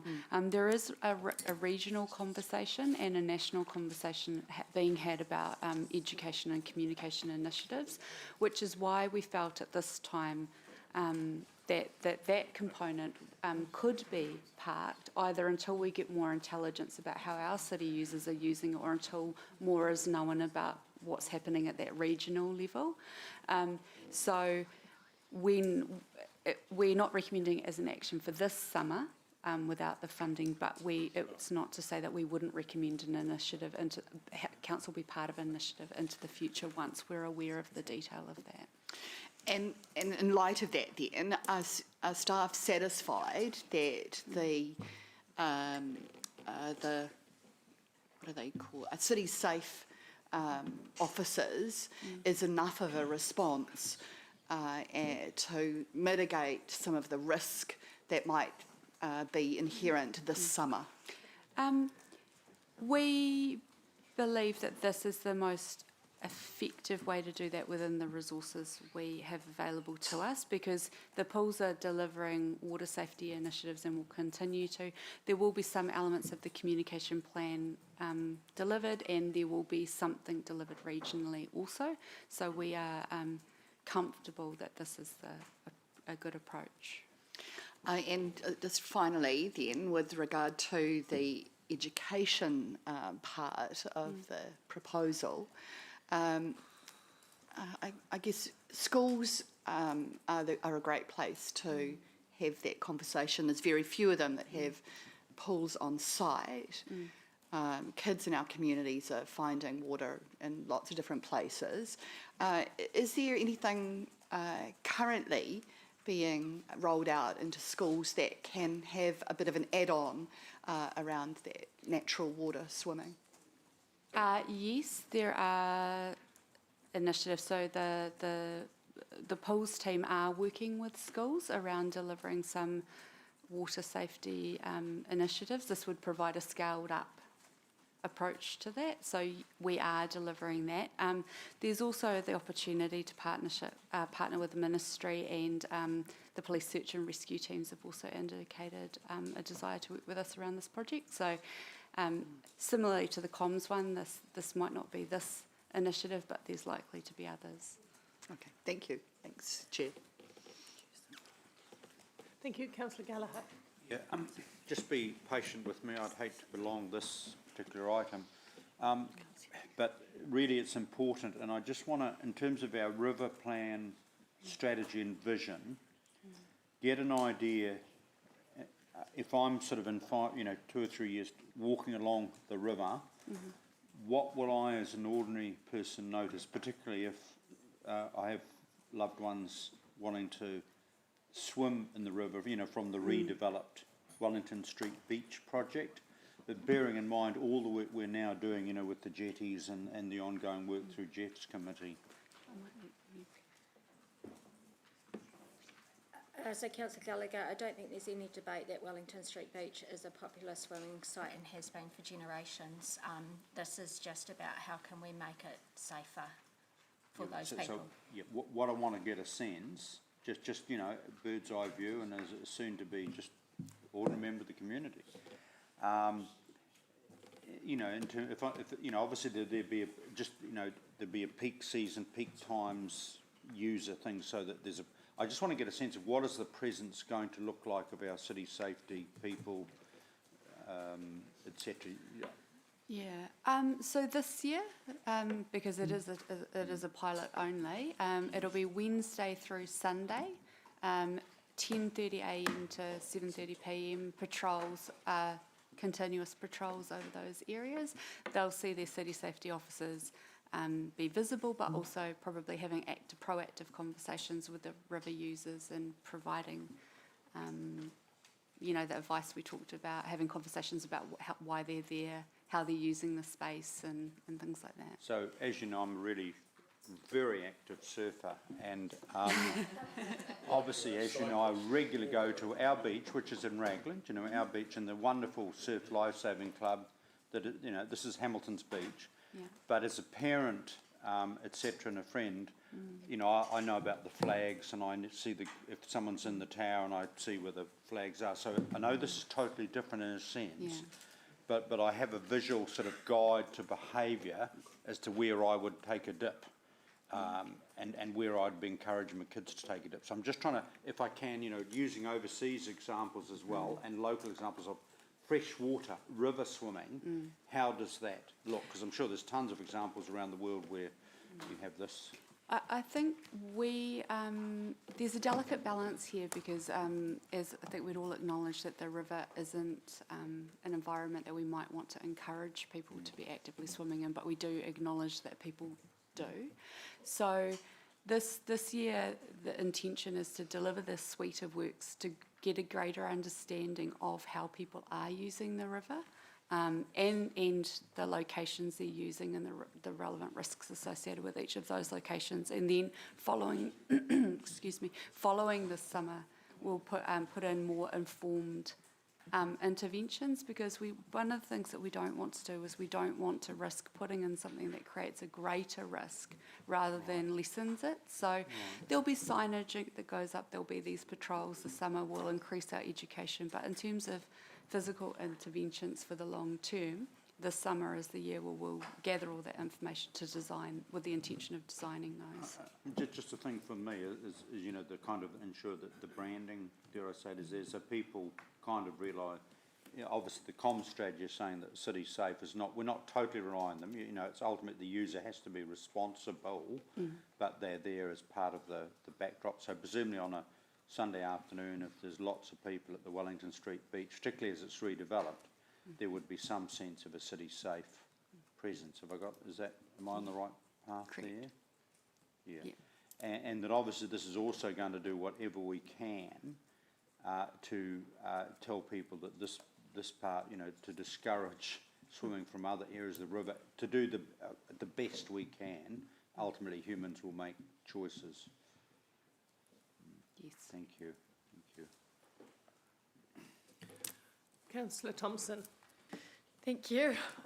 Just with option 3, that would be us funding the City Safe trial along with the $16,000 trial of community education through the schools and multicultural trust. That's right. That's correct. And if we were to do that, is there enough room within the river plan funding that we currently have to support that 16,000, that extra 16,000, or would that cause issues? Would that need to be just new funding?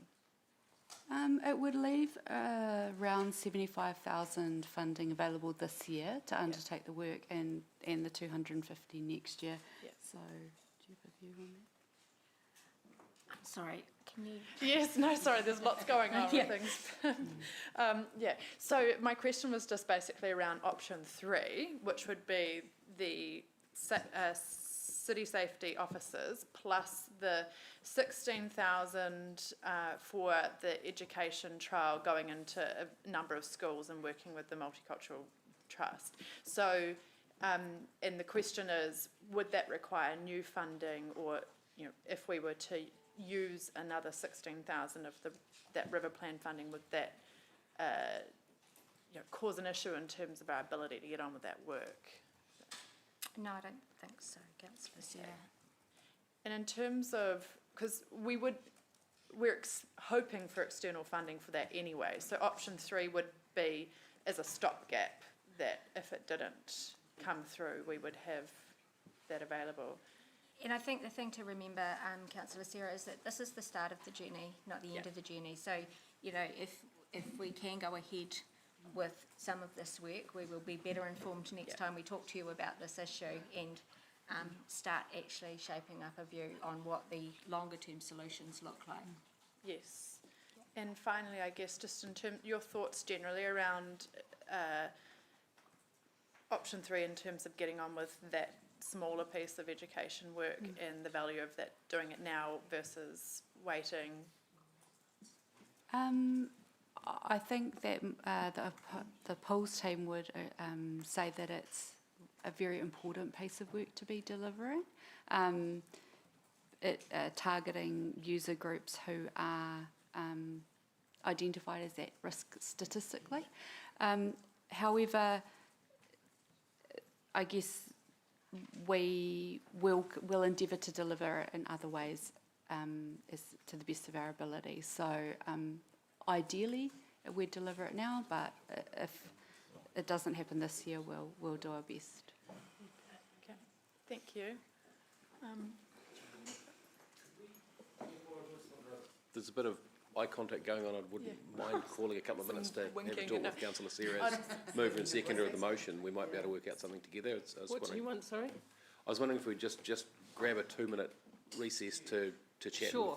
with I haven't Sarah. asked my questions too, so I was going to go through questions first and then. So I've still got a list of questions and I'll just wait. Is that all right, Mark? So certainly, yeah, absolutely. Just finish the questions because I've got some, but I've been waiting for my moment. Go, Sarah. We're still talking to Sarah, or we're talking to Maxine? You're done? Councillor Van Oosten. Look, just a follow-up question with regard to the proposal that Councillor Sarah has just outlined. In terms of delivering that, there's only one term left in the year. If we got the capacity to be able to develop the work that's needed for that education unit and deliver it to the schools that prior to the end of the year, when they'll be doing a lot of that swimming. The program's developed, so it would be about getting that into action. The polls team have been in touch with, in contact with all the schools, so I think we'd be ready to go, scheduling permitting for the schools. And for the work that we'd be doing with the migrant community, that could potentially extend past the school term time, but into the early phases of the summer. Thank you. Thank you.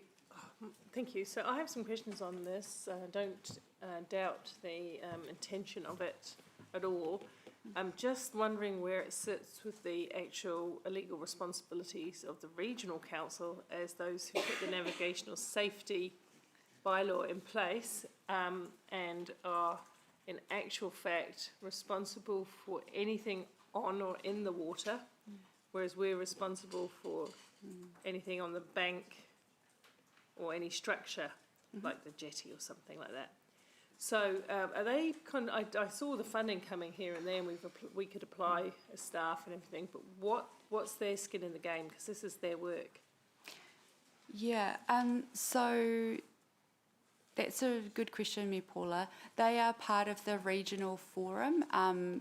So they're part of our working group, but they're also part of the newly formed regional forum that's been brought together involving chief executives and Waikato Regional Council to address this issue as well. So as yet, they haven't identified any specific actions they're going to be undertaking, but that forum is in place and will be identifying actions into the future. This was intended to be the HCC commitment over this summer. So I'd like to see what partnership funding they have and how this fits with their, what do you call them? The navigational safety officer, who goes up and down the river in a boat. Because Harbour Master. Thank you. See, I could not remember what you called that person who goes up and down about Harbour Master. Because, well, I thought Kesha's first question was just a darling question. Can they swim? And what are they going to do if someone's drowning? Because it's a very treacherous river. Yeah. So, and yet a harbour master is spread from Karapiro right up to Port Waikato, just about. There's only one. So this is a much bigger, complicated problem than putting a few people on the side of a bank at Wellington Street. And I'm not trying to knock the idea. I'm just saying, where's the rest of it? And in terms of keeping people safe, to what extent would City Safe be the solution as opposed to cracking on with the redesign of the space, the safe space that we've been talking about therefore, and Maxine knows because she's been saying all this term, the terracing, the better sight lines, all of that, where people can see each other more safely. You know, because if there's ever a space that should use, Calvin, the CPTED, the Crime Prevention Through Environmental Design aspects in redesign, this is one. This is one. We've got that big block right in the middle. So how does that fit? Or so are we? Because it seems like we're just going at the edges of this whole thing. So as I said before, this is actually the start of the conversation. We don't know exactly what the issues are. We've got an idea. And, you know, you could say, well, why don't we just get lifeguards or why don't we just do this thing? The intent of this work is to make sure that we've fully had a look at all of the issues from not just our perspective, not just the harbour master's perspective, but the people who are using the spaces, and then got some options around what are those solutions that would best serve all of those groups. So I do understand what you're saying, Paula. It does feel a little bit, but it was pitched as a trial to better understand what's actually happening, what's not happening, and then inform the future decisions. So having the option of City Safe being there, how will it help us get the big picture? So they carry iPads, and we're going to arm them with some questions that they can ask the people, collect the intel, and then the ambulance, I guess, at the bottom of the cliff is the throw bag. So if somebody is actually in trouble when they're there, but make no mistake, me, Paula, we're not providing lifeguards at our rivers swimming. You know, they're a different thing that may or may not be the longer term solution. Okay. Okay. I'm not going to ask any more questions about that. I feel I take on board. It seems a little clumsy to me. But anyway, there we go. Right. Where now? You want to time out? We'll pause for 3 minutes. 3 minutes.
Order, please, because it's much today with the recommendations. Where's Mark? Oh, there he is. Okay, I understand there is a motion. Have you made some changes to it? It's coming up. We'll get it up. I'll go very quickly. Thank you, staff, for the urgent work that's going on. But essentially, what we're doing is changing the recommendation, same mover and seconder, if that's okay, to B approves option 3 and C approves 76,000. Those are the two different sums. That would be the implication of going with option 3 instead. And we're also trying to write into the motion as we speak an indication or wave a flag to regional council about them being involved in this in a stronger way. So I'm just waiting for the wording to come up there. So that was your concern, Mayor Paula and Councillor Rob. So we're just trying to answer that in the recommendation. Okay, can we see the recommendation? Yep, she's typing like fury. While that's being done, ask you a question, Calvin. Yes, because you are the big boss of City Safe. So would this create any extra benefits for the Wellington Street Beach area from a city safety perspective, please? I mean, you answered this to me privately over here, but I want it to be... Absolutely it would. I mean, Wellington Street Beach is a known police area of risk for police. We've just installed CCTV in there to give us better coverage. Having a actual in-person presence here would allow us to be able to engage with people, to have exercise our de-escalation skills, to have early intervention and prevent the escalation of events there, and would allow us to actually compile some of the information about what actually happens, who are the users, because there's a whole lot of stuff that we just don't know. Thank you. That was helpful to me, for me to hear, so hopefully it's helpful to anyone else. Oh, it's perfect, wasn't it? Okay, note that the staff will provide an update to the incoming council in the Waikato Regional River Forum, including projects slated and funded by other stakeholders, including neighbouring and regional councils. Okay. Right, it's been moved, it's been seconded. We'll go into debate. Councillor Mark, debate. Yeah, absolutely. Thank you. Hey, look, we need to, and I appreciate the extra time that took, but this is really important. The bottom line is we have discussed this concept before. What we're discussing today is how much we underwrite it should we be unsuccessful in funding applications. And I can't really speak about that, obviously. But let's say, firstly, what it isn't. This is not a series of lifeguards, life rings, etc., encouraging people to swim in the river at this point. You know, ultimately, we'd love people to be swimming in a beautifully safe, clean, swimmable river. And that is the end goal, but we can't get there straight away. It would be just foolhardy to go in there too hard, too fast. So really what it is we're just acknowledging that people do swim in the river, as we've seen, but without, as Councillor Martin brought up, the risk of encouraging them to swim in the river. We're trying to just gently work with what it is at this point. I mean, we all dream, and the timing of funding is never perfect, as we've seen, so that's why we're having to be a bit flexible now. We all dream of that wonderful day when people are swimming in Wellington Street Beach and they can swim down to the town jetty. They can, wouldn't that be amazing? We can. Well, I personally dream of the day, and yeah, we did, yeah. And I personally dream of the day when, you know, someone gets into trouble in the river, a Hamilton kid who has been through these kind of programs that are going to come up through this thing, helps them, saves them, and they're saving each other. Having City Safe up and down the river does more than just protect people in the river, it protects people beside the river. As we know, it's not necessarily a safe place up and down the side of the river as well, so an extra presence can't hurt. So I'm not going to talk about the merits of that. We have already talked about that, but I really appreciate the confidence in the project of the support that the support today would show. Thank you. Thank you. Councillor, Deputy Mayor Taylor. Yeah, thanks, Mayor Southgate. Yeah, I'll support this. And I thank Mark for the extra work on it. There's two levels for it for me. Obviously, most important is the safety and preventing the drowning tragedies that marred our summer. And in this respect, I think the project's long overdue. And it's completely consistent with our aquatics strategy. And it's an acceptance, as Mark was saying, that although we don't necessarily want people swimming in the river, they will anyway. and we don't want any more tragedies. It's not about encouraging them to go swimming in the river, but let's not pretend that they don't. Let's take some responsibility for that fact. Guide them to certain areas where we regard as the safest, and protect them as best we can. And I also, on another level, see it as just part of our river plan strategy, really, how we engage with our wonderful river. It's not just your walkways and your cycleways. It's not just turning Victoria Street around to face the river, which is dear to my heart. It's not just about the Aranui Sports Hub, where the rowing clubs, Wakarama, etc., want to get together. It's a more cohesive approach, holistic approach to engaging with our river. And we approved these 8 actions in June, which was really good. Most of the funding's there, and we have funding applications. We're confident of success in our funding applications, but this does give a really good backup option. Until we have surety over those funding proposals, I think it's a prudent path to take. Thank you. Thank you.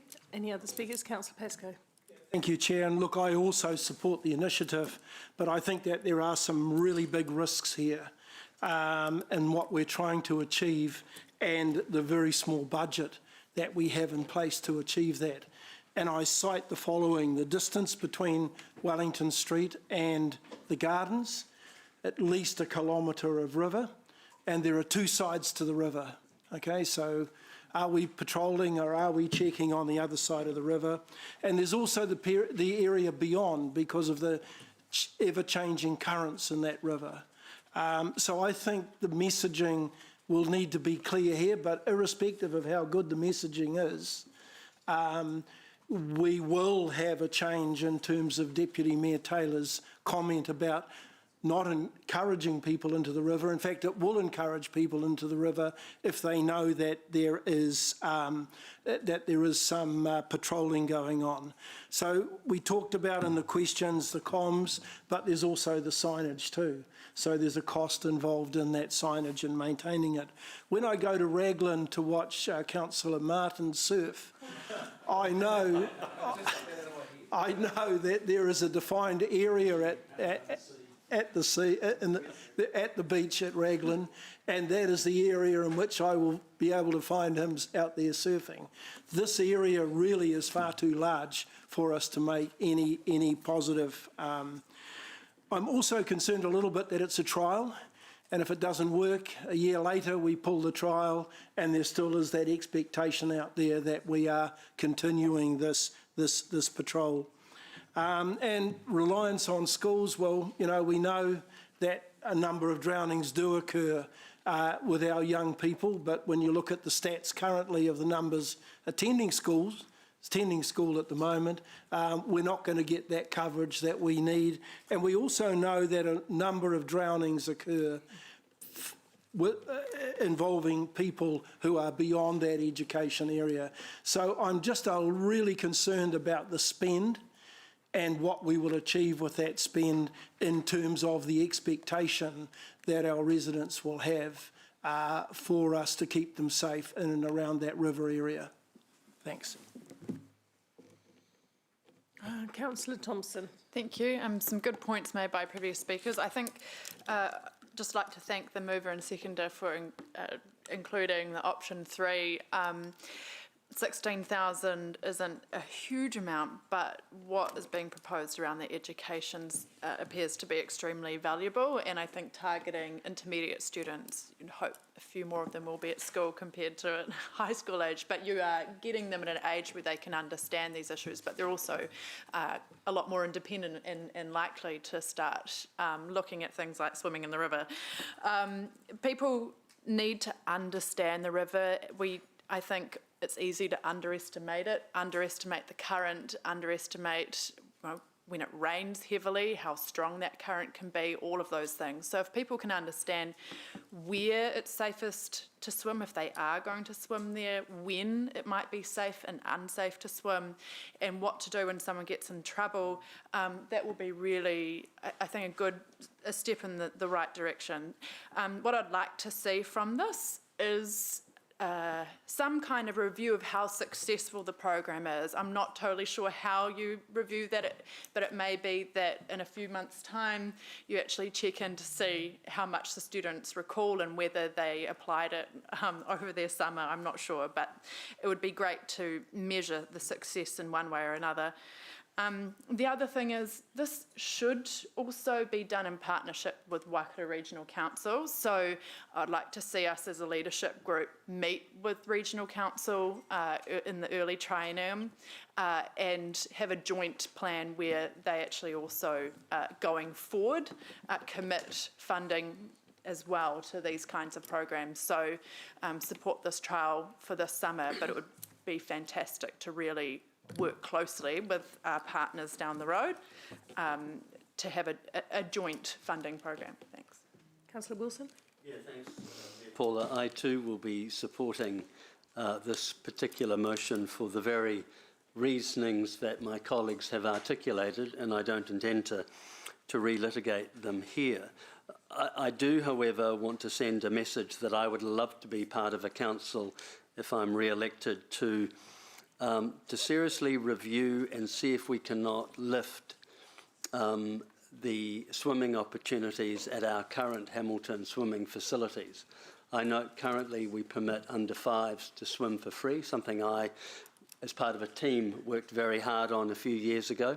I would love to see us raise that age because I'm still convinced that a majority of people swim in rivers because they see the cost as a barrier, potentially, to using our existing facilities. And if we're really interested in the preservation of life, to me it sounds like we should use our existing assets and encourage them to come and learn to swim in a safe environment and play so that the day they do decide to play in the river, they're well equipped. So I look forward and lay down a challenge that if whoever's around this table in the next triennium, maybe it's time we lift the under 5s to the under 10s and fund that appropriately and be a city that can be proud on our approach to water safety. Councillor Gallagher.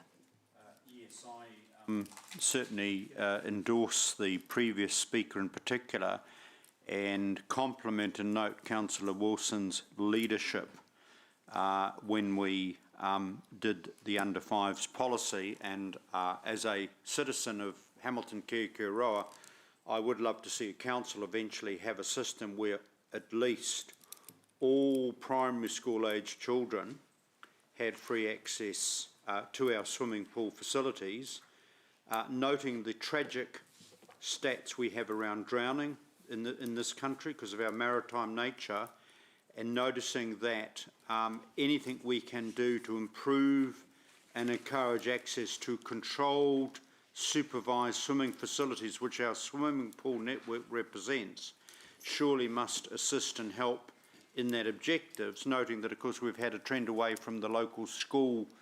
Many schools now no longer have their own dedicated swimming pool facility. I just want to compliment the Deputy Mayor and Councillor Bunting on this particular motion, because I think also it goes in part to meet the aspiration we have to celebrate our river as a river city. And right from the history of Kirikiriroa Hamilton, 300, 400, 500 years old history of human habitation and settlement, you've obviously had people swimming in our river. So this is a major traditional recreational pastime of many of our citizens, and I'm really looking forward to the evolution of the Wellington Street Beach, which I think will become an increasingly popular river swimming area. So anything we can do to make that safe. And just as if we were a maritime coastal city, we would be totally focused on how our beaches and our perimeters worked and life-saving and safety. So logically, we should do anything we can to try and do what we can to improve the safety, visibility, viability of our river. If our vision comes to pass, more and more people will be using the river precinct, not necessarily to swim in it, but certainly to recreate. So I think City Safe has a key role in that area. So I will be supporting this motion. Councillor Hamilton. Thanks, Mayor Paula. Yeah, just quickly, I think it is important that we're not seen as endorsing swimming. We're not going to say swim between the flags and don golden T-shirts and red shorts. But I think what won me over was Calvin's point about how do we make an informed decision around the river if we don't understand the behaviour, the safety, the data, and I think that's really key of this trial. So going forward, then we can make informed decisions and act accordingly. Yep. Thank you. Oh, every time I'm going to be next to someone else. Councillor Van Easton. And hopefully we've said everything by the time it comes to you, Mayor Paula, and you can back up our good words. Thanks everyone. Thank you to the mover and seconder for adding the education piece. I think that's a really vital part of the provision of river safety in our city. I think while we don't encourage it, we have an absolute obligation as a city to make sure that those that are swimming are doing it in the safest possible way, and to bring our city's safe officers into those areas to make swimmers and recreators aware of the risks is really valuable for us. We're able to also then capture some data of the activities in those spots as well. I know them well. It's within my purview and on my street. And it's on the street of a lot of kids who go down and swim at Wellington Street Beach. And that's why I've been really passionate about making sure that we can tidy up those environs and make it a much more pleasant place to be. And Mayor Paula talked about the SEPTED principles that we'd like to be able to improve in that area particularly. It's really popular. By adding the education piece, it helps our kids from that intermediate level who are starting to get into some of that risk-taking behaviour to just be a bit more aware of it, and I think that can't be overlooked. Also, I think that we need to also put pressure on the wider communication piece that will happen across the country and our region with regard to water safety awareness this summer coming, and whatever we can do locally, regionally and nationally to improve those stats that we see over our summertime and the harm that it brings to families when they do lose someone in a water accident. Kia ora, that's for me, and I know that I'm doing my part to make sure that our city's doing everything that we can. Thank you. Councillor Angela. Sorry, I didn't see you up there. That's okay. I understand. Look, this is a really great motion, and thanks to Councillor Bunting and the Deputy Mayor for adding in the Regional Council. They are an important part of this initiative, or should be an important part, and of course they are the ones that manage the water body. Councillor Wilson, I think you were too kind and too humble. It was the five under fives, whatever it was, the under fives to swim for free. Sorry, see my head is all fuzzy. Was your initiative, and yours alone, and it was certainly one that was supported by the Chamber at the time. So I just wanted to acknowledge you on that. Look, I think this is a really important step, and what's really pleasing for me to see is that finally Council are really truly seeing the value of City Safe and that team, and you certainly all know my feelings and my support has never wavered for City Safe, and I've seen the value that they give to our community. So this is another arm to that service, and I think with the proper training and certainly under the guidance of Calvin, they will create great value. I think it's very smart, like other councillors like Councillor Ryan have said, that we are not saying that this is going to be a swimming pool with lifeguards with red shorts on, but we are going to do what we can do to create it a safe environment, and it is a first step. And I'm really pleased that we're actually finally, a decade later, starting to do some things that were original ideas from the river plan and that working group that Councillor Gallagher and I so passionately served on. So really great motion and happy to support it. Thank you. Thanks, Mayor Paula. Thank you. Thank you. That leaves up to me. I am going to support it. I was going to support it. I just think the devil's in the details sometime, and you've got to be careful when you make decisions that you don't set up precedents for the future. And so I'm happy with this, although I would have liked to push harder back on Regional Council to not make it conditional on their funding, to make it quite clear they ought to be in this, because it is actually their statutory responsibility to take care of the safety of people in water bodies, in or on water bodies, and our responsibility stops at the edge of the bank. That's just the way it's currently set up.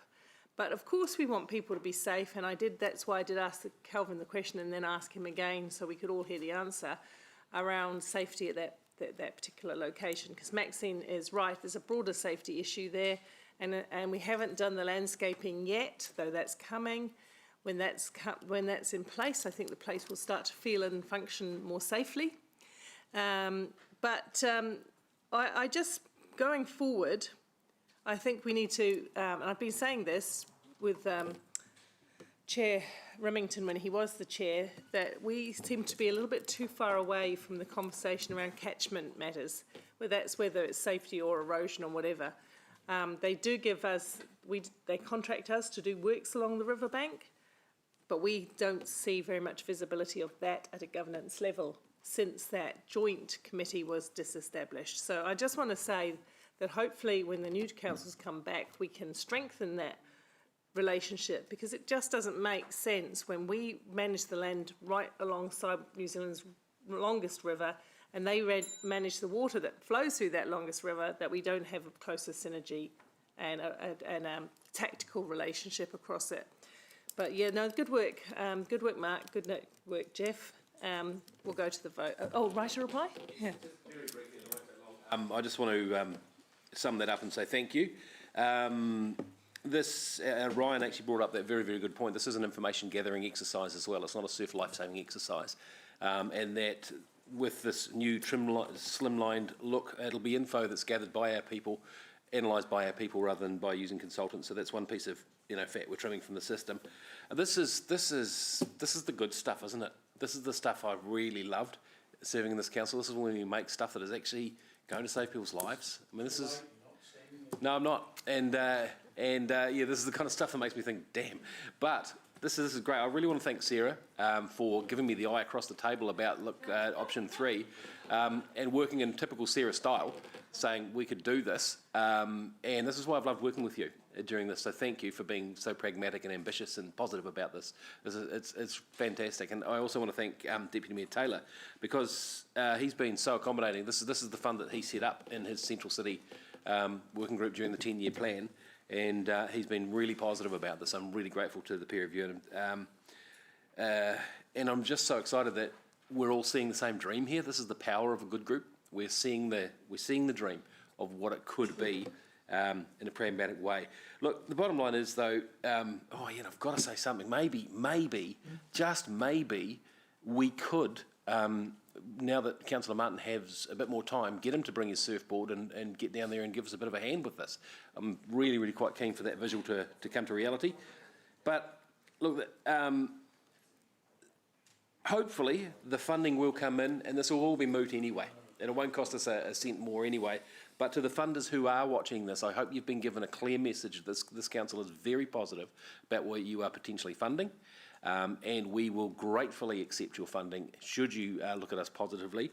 Your money will be well spent. We're very enthusiastic about achieving the same goals that you are if you're watching this. So thank you. I really appreciate your support. Thank you, everyone. And we'll go to the vote. Those in favour, please raise your hand. The motion is carried unanimously. We're going to take a lunch break till 1 o'clock. Could we finish this? I've moved Greg and then... You've moved Greg? I've moved Greg by 13 minutes so we can line everything up. What are we finishing? So the heritage. And then move into public. Okay. Well, I was going to do that, but I do want people to have a 45-minute lunch break. Okay, so we'll go into the heritage item, which actually is a very standard item. So you will have had time to read it. I don't think we need to talk to it in great... Hello, hi, how are you? We don't need to talk to it in great detail. This is to do with routine maintenance and renewals to heritage that's already listed. It's got nothing to do with the other conversations that's going on. Pardon? Mark's moving, Martin's seconding. Yeah, sure, I was going to move it. Oh. Yep, okay, Martin moves it, Mark seconds it. Okay, so we've got a couple of questions and then, yeah, Councillor Gallagher. Can Alice confirm that this comes out of the enormous vision shown by former Deputy Mayor Gordon Chesterman in promoting this Heritage Fund? There's only one word you can say to that, Alice. It's yes. Thank you. Councillor Hamilton. Thanks, Chair. Alice, just on page 133, so this is just referencing the, well, I want to call it the loaded hog, but it's not that anymore, the Grand Central Hotel. It's called $1,800 towards earthquake funding. How do you get anything done for $1,800 and why are they not contributing anything? So the $1,800 is a review of that earthquake strengthening report. Council supported some restoration work with them last year and it was a sort of 50-50 payment. So because it's of a small amount, the advice we got from Urban Design Panel was that that was acceptable and there would be the understanding that moving forward that report may require them to then identify what sort of costs and then they would be sharing those costs moving forward. Thanks. If they apply. And just confirm for me from a governance perspective, there's accountability that what we contribute is spent on what is proposed? That is correct. What the next step is that if you approve the allocation as set out in the report, we will then prepare a set of contracts for each applicant. Those contracts will contain the recommendations and the conditions as set out in attachment 1. If they don't abide by that, they don't actually get the money. So we actually have over the next probably 9 to 10 month period conversations with them when we're actually we're strengthening the conversation with just that they actually can only focus on what the funding amount has been allocated for and nothing further. Yeah, great, thank you. That's me. Thank you very much. Any other questions? Oh, Councillor McPherson, you got one? Yes, is it correct to say that the mover of this motion, Councillor Gallagher, is sometimes known as Council's heritage item? Right, great. We'll go to the vote. Did you want a right of reply, Martin? Oh, you want as we to debate? No, but when you have the next annual plan and next LTP, is obviously you'll give this particular, I know there's huge challenges on your funding, but you'll give this particular item, due consideration. But thanks to Alice particularly and the team, and as I said, genuinely shout out to Gordon Chesterman for his vision on this one. Thank you. Thank you. Anybody else like to speak? No. I'll just briefly say one sentence, which is a thank you to you for carrying the mantle forward that Gordon put in place. Ever since I've known you, Martin, which is an incredibly long time now, you've always had this at your heart that we have to look after the best of what's left of our heritage. So you've been a real champion for it. Thank you. All in favour, please raise your hands. Motion is carried unanimously. Okay, lunch. We're back at 5:15. Thank you. Sorry, clarification. Which at 1 o'clock, just for our visitors, what items were you going to carry first? So we've got we've got an external coming in at 1 o'clock. No, we're going to go to the founders. Oh, we've moved him. We're going to go to the founders debate as soon as we come back, which likely now is going to be 1:10 because time is ticking. Okay, 1:10, and we come in fresh for that debate.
let's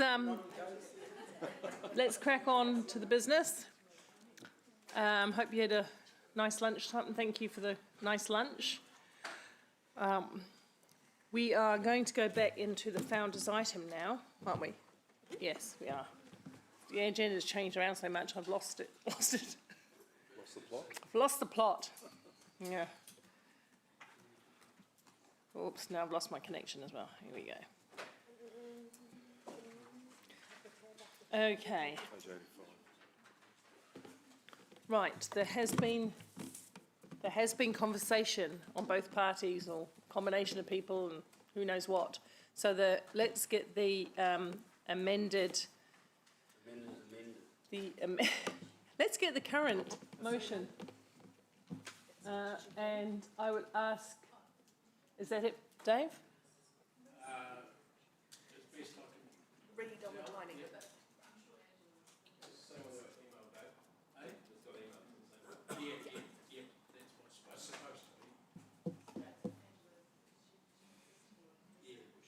She just.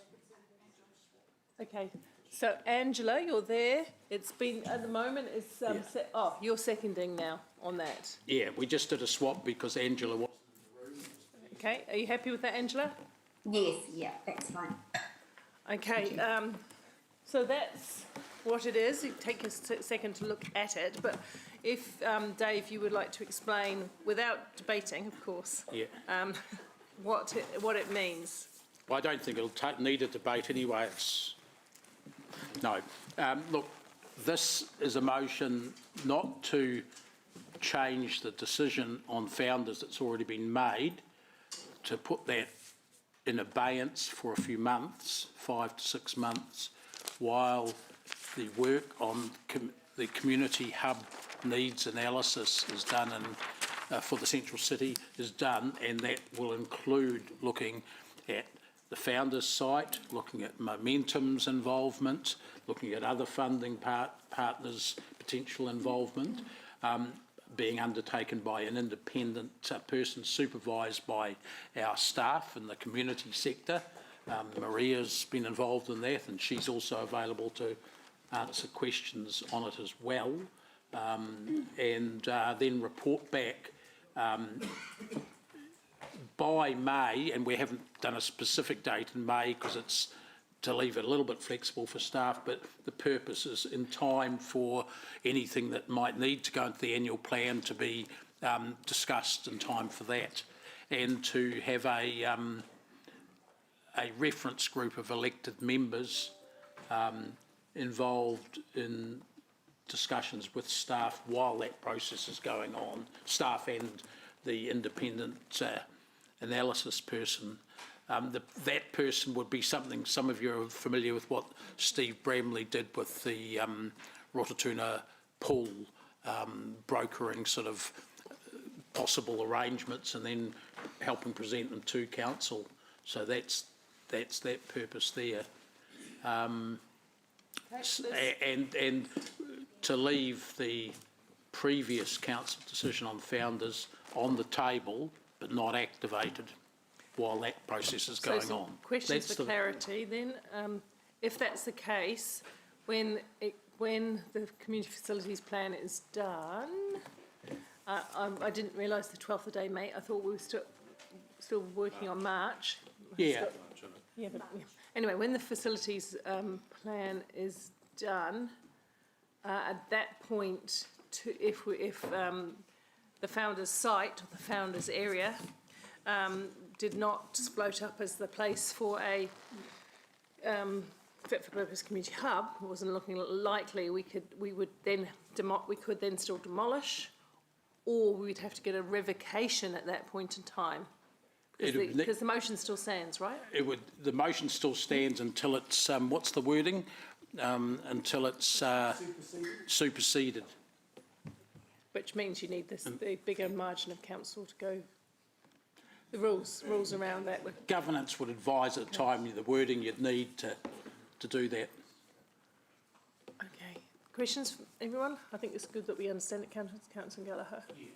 Obviously, I respect that. We've had correspondence from Momentum as one of the parties.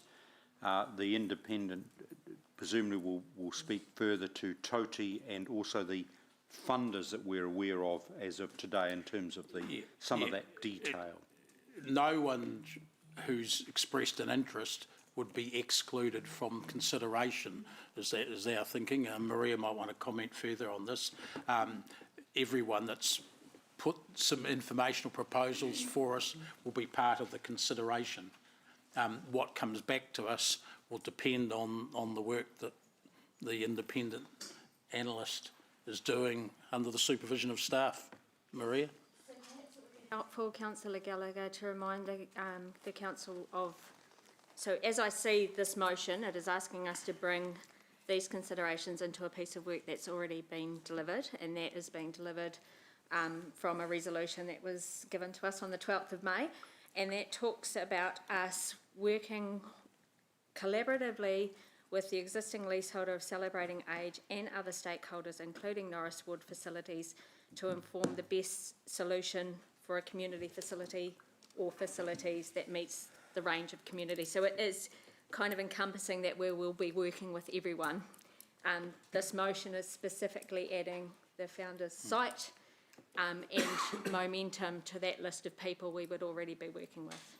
So basically, what you're confirming, you'll of course speak to TOTI, you'll be speaking also to those who have to date made some public commitments or offers of significant funding assistance if there's a particular development. There would need to be, under B Part 1, a capital proposal put up that the independent person could then analyse to go with each option, basically. Yeah, so I think it's very important that the first step in all of this is to determine the need, and then we can go into what are the solutions and what are the pros and cons of those solutions, including the financial considerations. Yeah, and the geographic location, you know, the availability of council land or other land, those sorts of things, as well as the proposals from the community. So there's a range of things. Just one other thing, then if you went through that process, and I'm sort of hypothesising here, you need to be aware that then if, say, the founder's building was the recommendation from the consultant, and then if council made a decision around that, that may well trigger an LTP amendment rather than just an annual plan decision, which is, you know, is a little bit more stringent on public consultation and, you know, things like that. So just be aware of that. So it might not be that you could make a decision in March and sort of get on with it on the 1st of July. It might take a little bit longer around that LTP. I'll have to talk to Julie Clausen just around the mechanisms around that. But, you know, we've been through LTP amendments before, so it's, you know, it's not the end of the world. Yeah, the purpose is to enable you to put something in the annual plan if that's the pathway that you want or need, but not exclusively just that. Correct, or change the funding that's in the 10-year plan, and Margaret alluded to that in her outline this morning too, around the demolition, and then there was also some money which is actually the wrong way round in the 10-year plan around developing that's basically that site, that park site there. Questions, Deputy Mayor Taylor?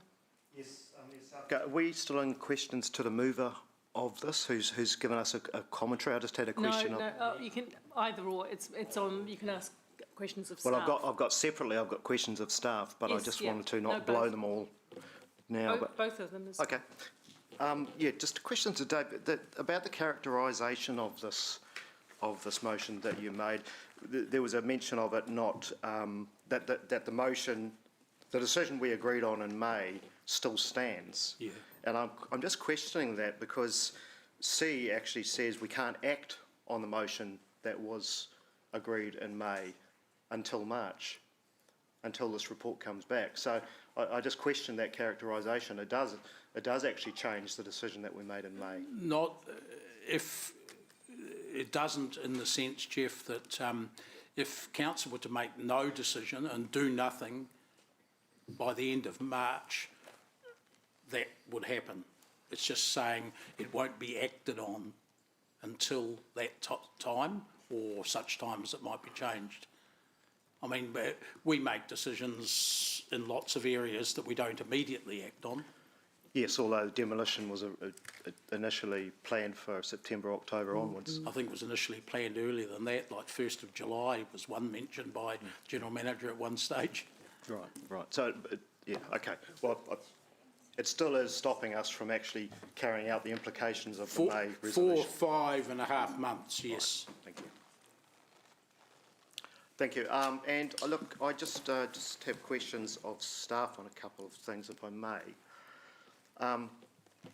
Can I actually get some clarification on what has actually happened with the threatened legal action, where that sits at the moment? Toti's threatened legal action. Where is that sitting at the moment?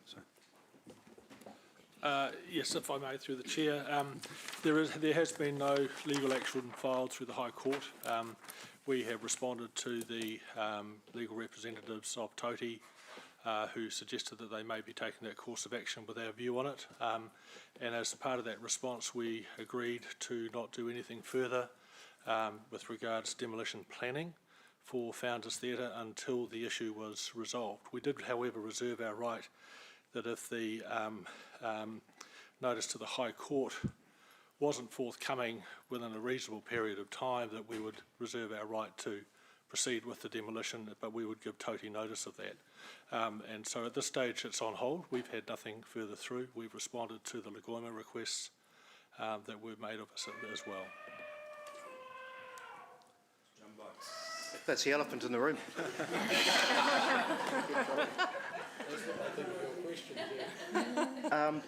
So just lost my train of thought. I'm sorry.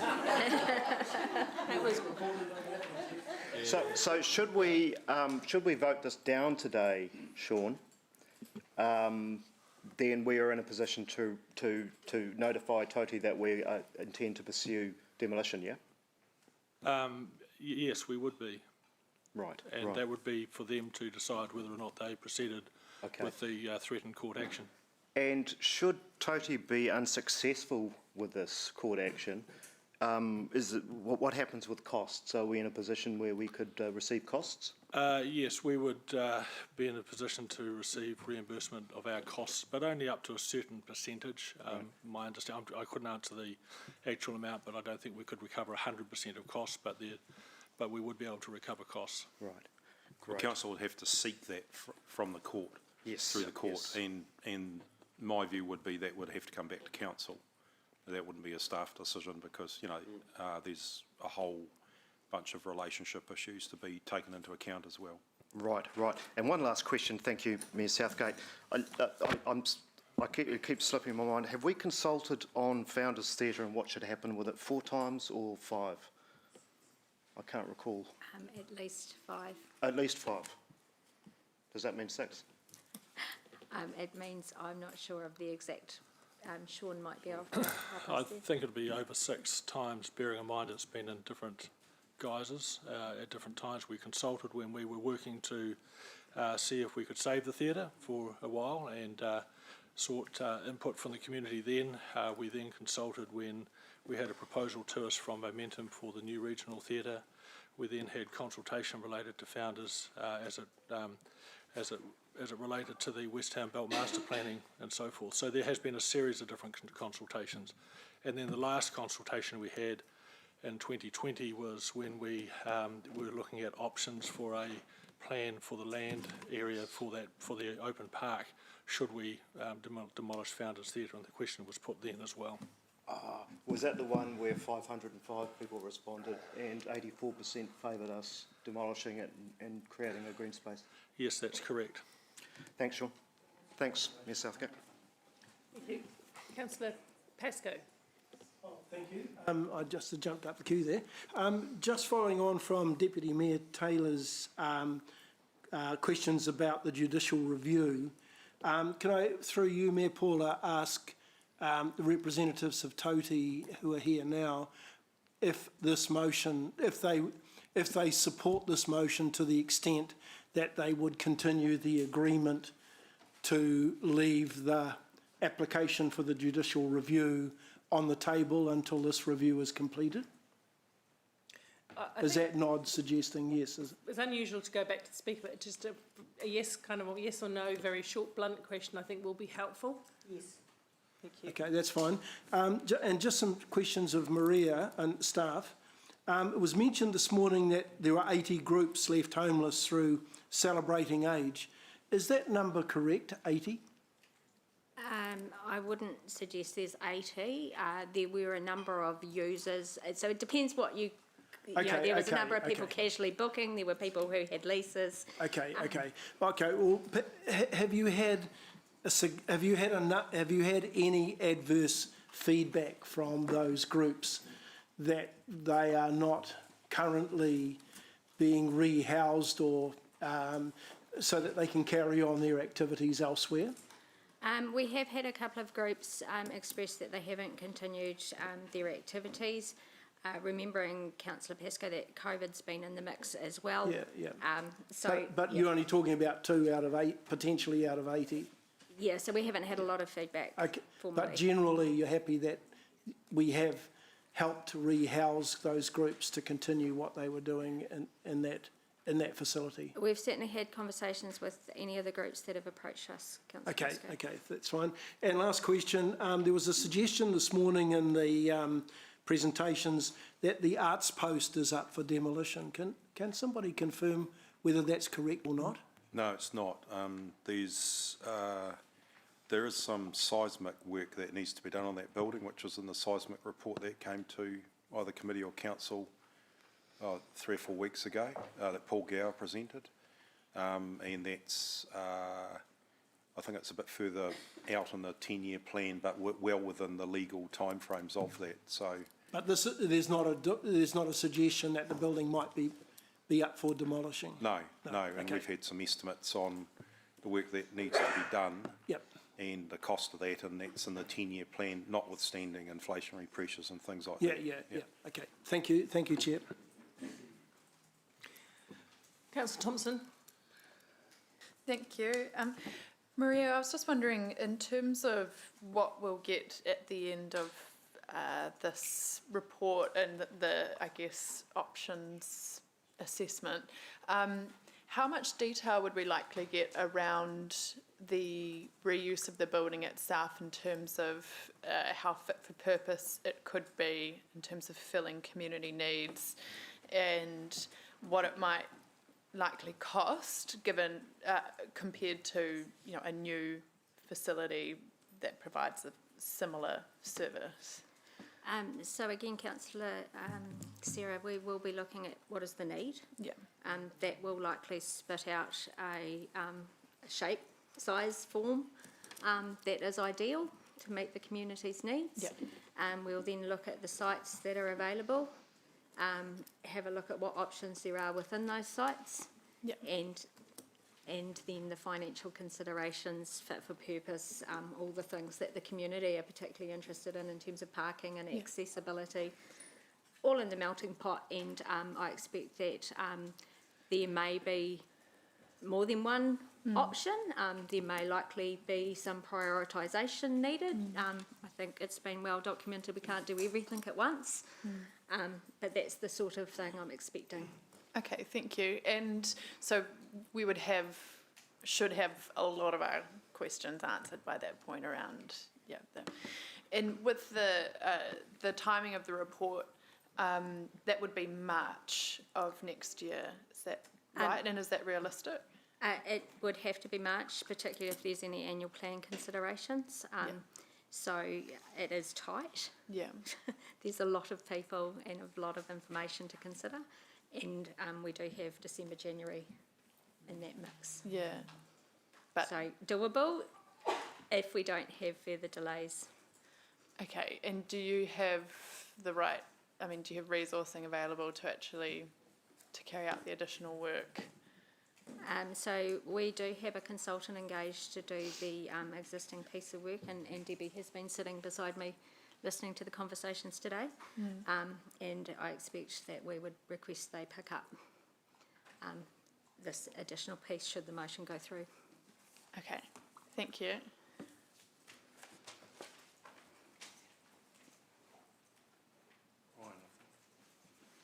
Councillor Hamilton. Thanks, Mayor Paula. Question for staff. With the proposed motion, the amended motion, if we took out consideration of the founder's site in 4, A4, and removed C, would that mean everything related to founders would continue imminently? Sorry, I couldn't even, I had no idea what's being said there, because it's actually not staff's motion. Who's going to ask staff it, if Sean or Lance? Well, it would depend what your intent is. My intent? As staff, we'd need clarity of what's in the motion around what the intent would be by removing those. Is it that you don't want founders included in the report that Maria's talking about, or you do, and you don't want to mention it specifically? So we'd need some clarification. I don't want it, that's why I'm taking the words out. So the business case would stand, the options analysis would stand, momentum would stand, consideration of other sites would stand, independent analysis, etc., etc. It would just be anything related to founders that would prevent its previous discussions. So that if you took that in tandem with a previous decision on the 12th of May, then staff would take it that then we would pretty much go ahead with what was the proposed action. Yeah. So that's what I'll be proposing as an amendment, Madam Chair. But also, for clarity, Lance, this motion strengthens the previous analysis in terms of adding a business case, which wasn't previously in there. Is that right? Correct. And I think what it does is have then looking at, as Councillor Dave mentioned, all the options, when you talk about the report that Maria's talking about. And if you I'm thinking of an analogy, probably some of the work that the Regional Theatre Group did when they started looking at geographic sites, what were the options for, regional theatre and that sort of thing. Count Pacifica did a similar thing, probably on a little bit of a smaller scale. So it's that sort of thing. But really based on your needs analysis, and then what are the options going forward? Because sometimes you can say these are your needs, but then you're constricted by what the options are. If I may, Lance, I have the benefit of having that previous resolution in front of me. The E section of it does request that staff bring back a business case outlining those things. Okay, so there's already a business case wrapped into the options? Looking specifically at the sites at Victoria Street, taking in consideration the needs of the stakeholders, and the Norris Ward site is also mentioned. So the proposed motion and/or my amendment does give it a bit more lateral benefit though, but excludes the founders component. I believe so, yes. Okay, thank you. Councillor Nadia Rove. Thank you. Just first question, if we go through this process and founders is found to not be a suitable option for community hub, what happens then? C. Yeah. C kicks in. So that's the previous decision? So there's no other, purpose for founders being explored, right? Just the community purpose. That's the purpose of this motion, yeah. Okay, cool. Next question, around costing for repurposing a facility into a community space versus building brand new. I know we've got a few other projects going on, Maria. I was just hoping to get some sort of guide as to costings. So if you can tell me costings of Fairfield versus Puketi versus Enderley, just to get a feel. So, yes, Councillor Kesh, so the Fairfield Hall revamp had a budget of about $1.1 million. We're expecting to come slightly under, noting that that wasn't an entire community hub. It was a refurbish. The Puketi Neighbourhood House estimates for a purpose-built is coming in at about 8 million, and the Enderley to Papanui one is coming in looking like about 10 million. Probably do need to add that those are informed by the size, shape and form, so it's all relative to what's inside. Yeah. Okay. And it might sound like a totally dumb question, but community hub, what is your understanding, or what is our understanding of what a hub is? I'm thinking of community houses that we have currently in the community. How does a community hub compare, or what is the purpose of it? I would suggest that a community hub, by definition, suggests that there's more than one group potentially in the same, so they share facilities but also have Oh, so it's like a full-time tenant? a place where everyone can come together. Again, we would need to look at the different operating models. There will be many. You've got, the likes of Western Community Centre that has the head lease there, but other organisations come and go from that space. Yep. And that's part of your needs analysis, because there's lots of different models, and it could be a mixture of, meeting space, office space, kitchenette, that sort of thing, plus, workshops for lathes and, a whole bunch of other things that we heard earlier this morning. So that's sort of the needs analysis. Do we have that already? We have, but it's about putting it all together and just then trying to do some quantification around that. And, we've heard from Margaret this morning about the needs of, a number of groups and from some of the other speakers too. So it's just about getting all that together. Yeah. And if this doesn't go through, the work behind the community facilities is still happening, and we'll still find out the need versus...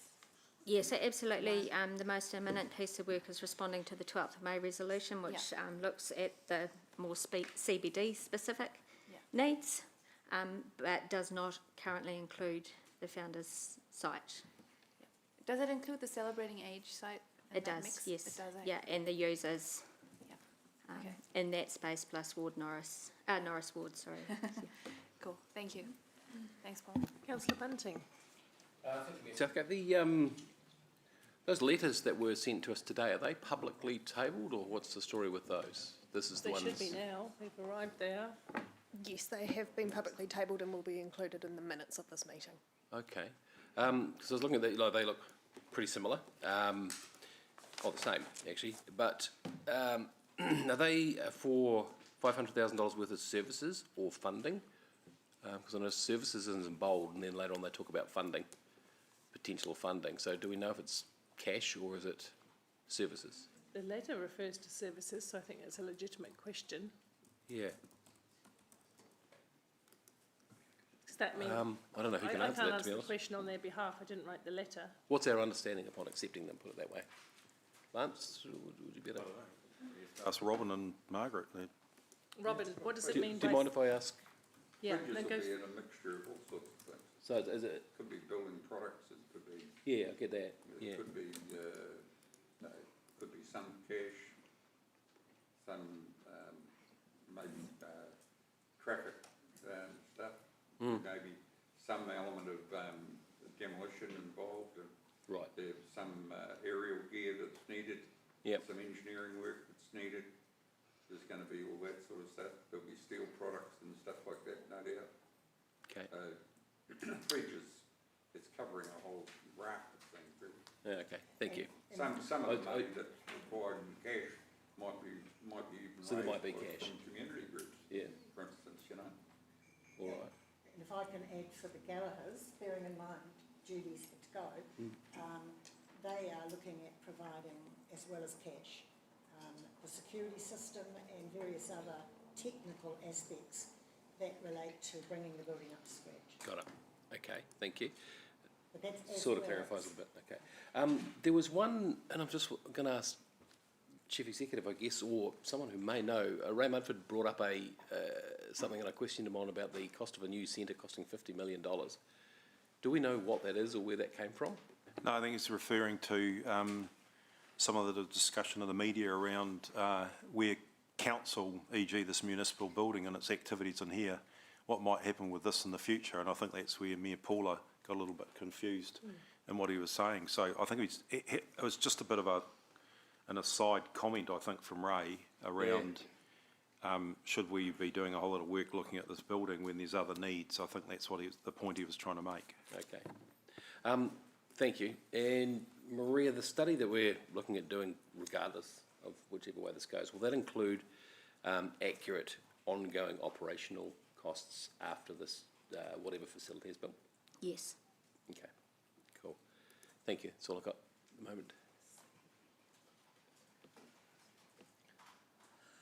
Councillor Pascoe. Just a very quick question, Mayor Paula, to the motion mover and seconder. You're using the word Central Hamilton right throughout the motion, and I just wonder if there's an opportunity to remove the word central out, because, you know, community facilities and of the size that's being suggested, apart from the site at the Founders, may well be repurposed more efficiently, depending on the outcome of the report, if it was not limited to the central city.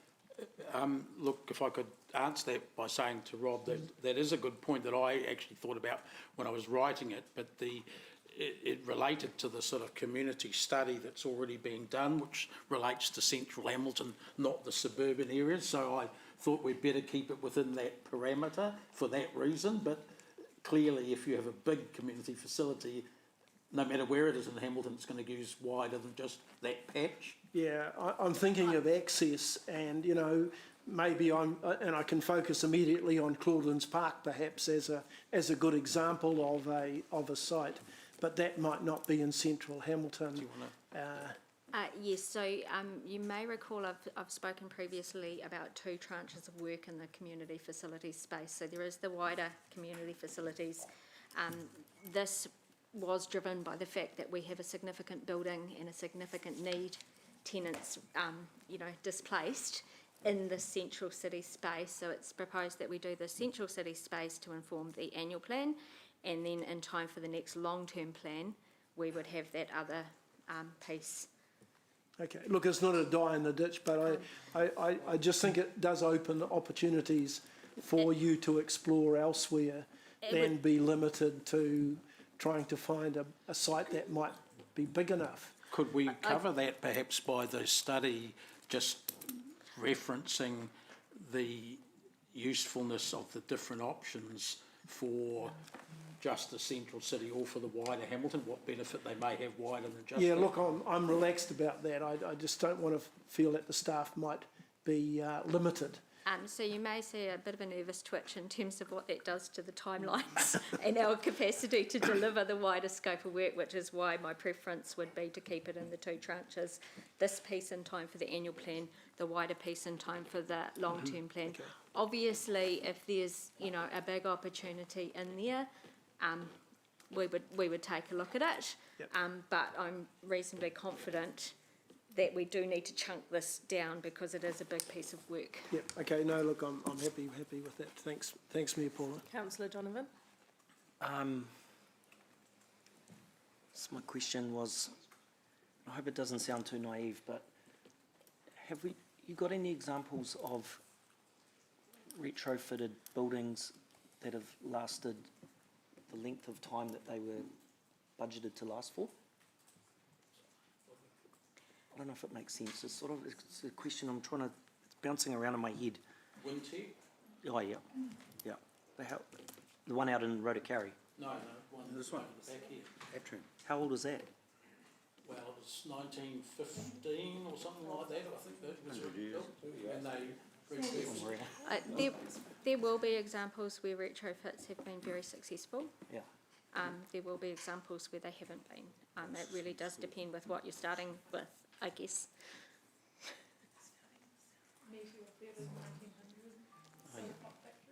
Okay. Okay, Councillor. Thank you. Is that it, Mark? Councillor Wilson. Yeah, thanks, Mayor Paula. Maria, just turning our mind to this wider scope of work concerning a community hub. What currently, if any, is the quantum that would be available to Council and the current LTP for the fulfilment of a new community hub? Our funding in the long-term plan focuses on renewals of existing buildings. So we would need to have a look at the renewals and there's no, I'm looking at Rebecca to confirm, 11 million is the renewals total. Right. But, so I think your answer to my question is there is no funds. Not for new purpose-built community hub. Right. So if I was to ask what funds we've set aside for maintaining and renewals of current community facilities, you're saying 11 million. Yes. But one of the objectives of this wider scope of work is to develop a business case around a new community hub. And you're not suggesting we raid from the 11 million. That would have to come as new funding, wouldn't it? I am suggesting that there may be opportunities within that 11 million, and you will have previously heard me say that council may need to make some decisions about buildings that are past the point of renewal. You know, so maybe there are some buildings that we might need to demolish, maybe. The Celebrating Age Centre is one of those buildings where council has decided to look at all of the options available. So there's, you know, from demolition, new build to retrofitting, and I would expect that that's the point in time where council might need to consider that renewals funding and where it's best placed. My final question, do you recall at the most recent LTP, and again reconfirmed at the annual plan, where this council unanimously chose to ensure that we fully funded maintenance and renewals? Because this council was trying to learn from historical errors where we chose to raid that cookie jar and then the community started to say, hey, my footpaths aren't being repaired and municipal pools aren't working and Founders Theatre is no longer fit for purpose. So I'm just trying to understand, in light of that resolution and that direction from council, why anyone would assume that we would now have an appetite to start raiding that cookie jar when we have expressly said as an elected group, fund, maintenance and renewals.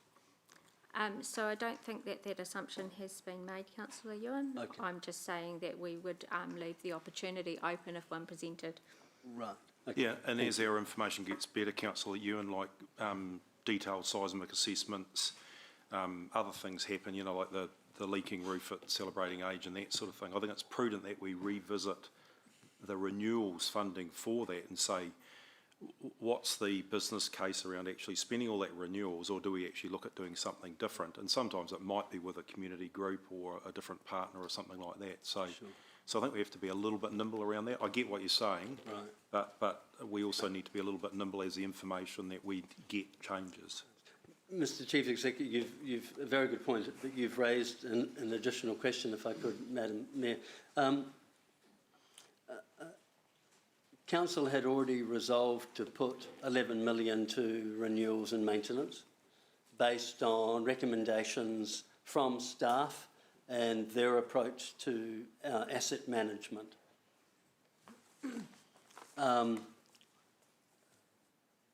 Are you now suggesting that in fact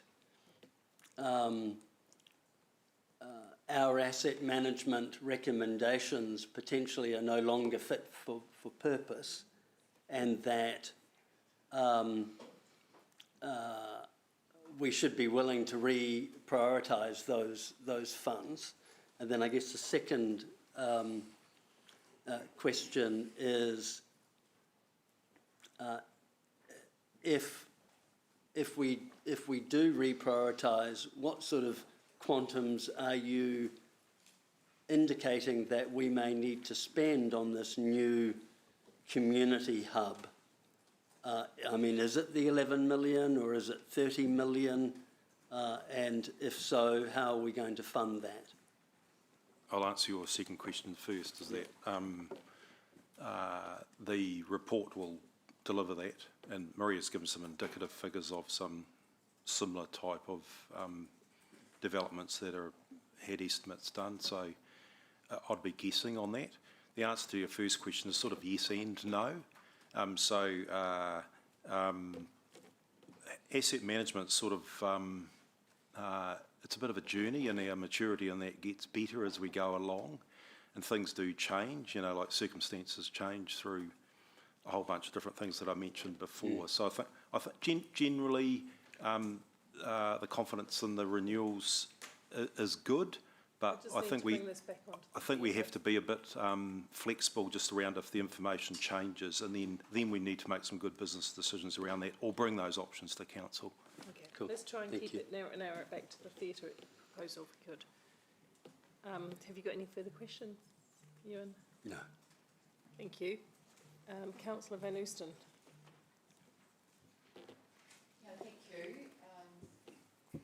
Councillor Mark raised the funders' pledges letters. That's a new piece of information that we've received today, and I acknowledge the generosity of those pledges. Thank you.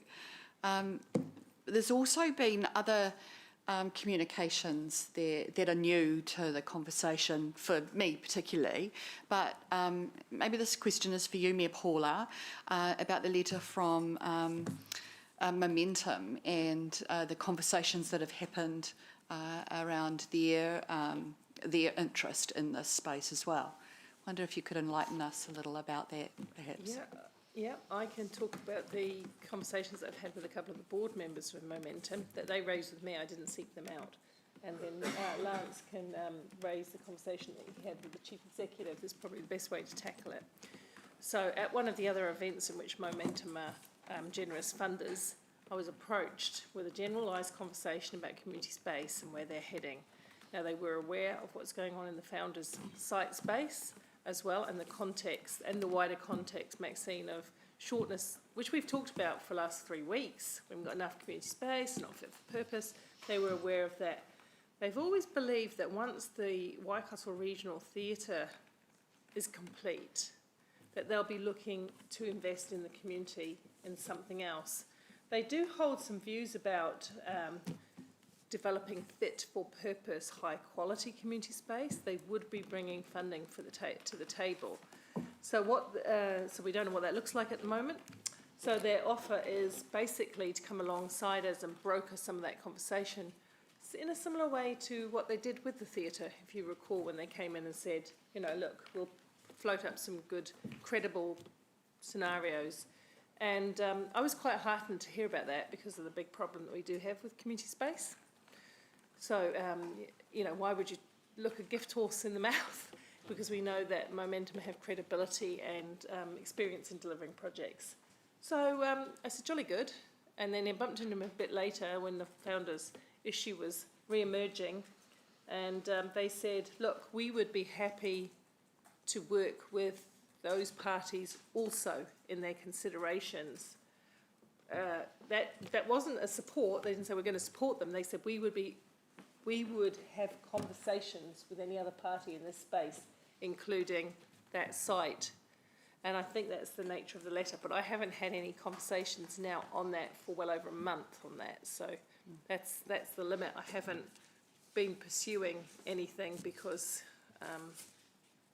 at the end of this council term, I figured that was a good conversation for next term for council. Yeah, I had pretty much the same conversation with Kelvin. We got into a bit more detail. Obviously, we've got a relationship with Momentum on the theatre through the Community Investment Program, which they're going to be doing a lot of work for us under a contractual arrangement. But also they're looking, as Mayor Paula said, they're looking for another big partnership project. The community facilities needs have floated to the surface, not just through council and the parts of the community that have come to us, but they've also been hearing that through their own tentacles out into the community as well. So they're very much keen to get involved, as Mayor Paula said, and work in partnership with council and other parties to really look at what are the fit-for-purpose facilities we need. But their key thing would be probably not the investigatory stuff. Kelvin said it would be more about the doing and the development and the raising the money and that sort of thing, and they're very keen on that. And so by allowing some additional time, as this motion suggests, to do the investigation into what is the community need. That would give us the opportunity perhaps, or for those groups to do some more thinking about how they might like to support or otherwise projects that might float up. Yes. I think Momentum, though, are really at a higher level, just sort of flagging that they'd want to get involved in the delivery of something, probably more when there's some synthesising of what that thing might be or the things might be. So that's probably more where they're at. That's what Kelvin said to me. Okay, thank you. There was Thanks, no time in any conversation I've had about you, Lance, where they referred to the current building and retaining current building in its current form. That wasn't the conversation. He's pretty keen to finish off a theatre first. Yeah. Thank you. Councillor Gallagher. I think just a question of clarification to the mover so we're crystal clear. With the looking at the proposed community facilities hub requirement, all your motion is saying is you want to retain the founder's site as one of those sites, and at this point you would want to retain the option for the report to consider whether or not the current Founders Theatre building is repurposed as against demolished. Basically, the motion does is add the Founders Theatre, including the site, into the current community needs analysis and options, proposals that will come forward. So they weren't added in before, as Maria said. If this motion passes, they would be added in for consideration. Not exclusively, but just added to the list of ones that are considered. Into the list. Thank you. Okay, Councillor Wilson. Yeah, Madam Chair, I'm sorry to do this, but it will be brief.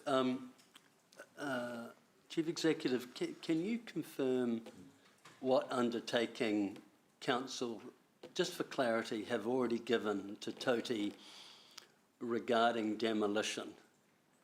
And I guess I want clarity. Was it provided, well, first of all, what undertaking has been given? And then second, if you could just explain on what basis the undertaking has been given.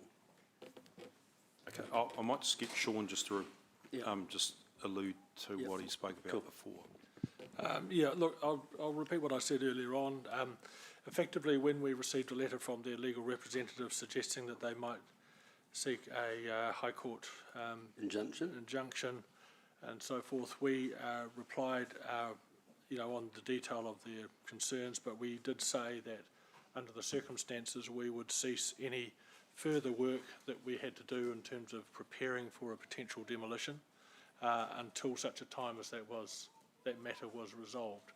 However, we did equally say that unless, if it wasn't resolved within a certain, within a reasonable time frame, there was no application to the courts to disrupt our resolution, that we still, reserved the right to proceed with the demolition as resolved, but we did undertake to give them notice of that should we choose to do so. And so our action at this stage has been to put everything on hold. And just to go on from there, and that gives us an opportunity to actually talk, and Mayor Paula arranged that with Margaret Evans from Toti, and we had the meeting which was alluded to in the presentations this morning. So, and just on that, there was a no promises meeting that Margaret initiated, not myself, but she said, look, we really don't want to go, sorry if I'm quoting you wrong, we really don't want to take this into legal proceedings. Can we at least explain where we're sitting? I made it quite clear, and I know Margaret will nod to this, that I was not making any decision on behalf of Council. Well, thank you. Mr. Chief Executive, well, I'm trying to thank you for that summary, and respectfully, I did hear it the first time, and it's a little nebulous because it doesn't say for what period of time. It doesn't clarify whether our agreement to not demolish, to commence demolition was in lieu of them not seeking an injunction. So I guess some direct questions if I could, because Councillor Ryan rightfully raised this, and I just want to make sure that we're really clear of what promise, if any. So have we given an exact time by when, to Toti, when we will either, that we would commence demolition, or by which time our offer not to commence demolition expires? If I could answer that through the chair, no, we have not, and that is because, first of all, there was the discussion that the Mayor referred to in her office with Toti, and then secondly, the discussions that were taking place leading to this notice of motion coming today. So there's been no further action pending really the outcome of today. Okay. And was the offer to not commence demolition on the basis that Toti didn't file an injunction, or is there an expectation, Sean, that you're expecting Toti to file an injunction? The offer was not conditional on them not filing an injunction at all, and we were really just going to wait and see what happened. Right. And so, finally, if we chose to vote against this motion, or if Councillor Ryan moves an amendment which basically dismisses this motion, which seems not to be necessary because you just vote against it, but Council couldn't just immediately implement the demolition. I think I've understood you to say that you would have to write and give Toti notice. Are you clear on what period of notice you've undertaken to give? Yes, we are. We stated that in the letter back to Toti's lawyers at the time. And look, I'm sorry, I don't have it in front of me, but I think it was 15 days. I think it was 15 working days. 15 working days. Okay, and obviously Toti could then decide if they wanted to file an injunction to prevent the commencement of the... Notwithstanding, we'd have to go through a procurement process for the demolition too. Right, yeah. Okay, thank you. Thank you. I've got a couple of questions myself. One of the speakers this morning referred to the $4 million cost to re-establish the space. That is not just grassing where they found it. If we demolished it, that wasn't just pushing some dirt flat. It was actually all the landscaping and the improvements to the West Town Belt, wasn't it? Correct. It was what I call the Jen Parlane design, which So, I think you all saw. Yes, that was the preferred design we talked about once before. Yeah, with the fountains playing and some enhanced space and all of that stuff, right? Just in terms of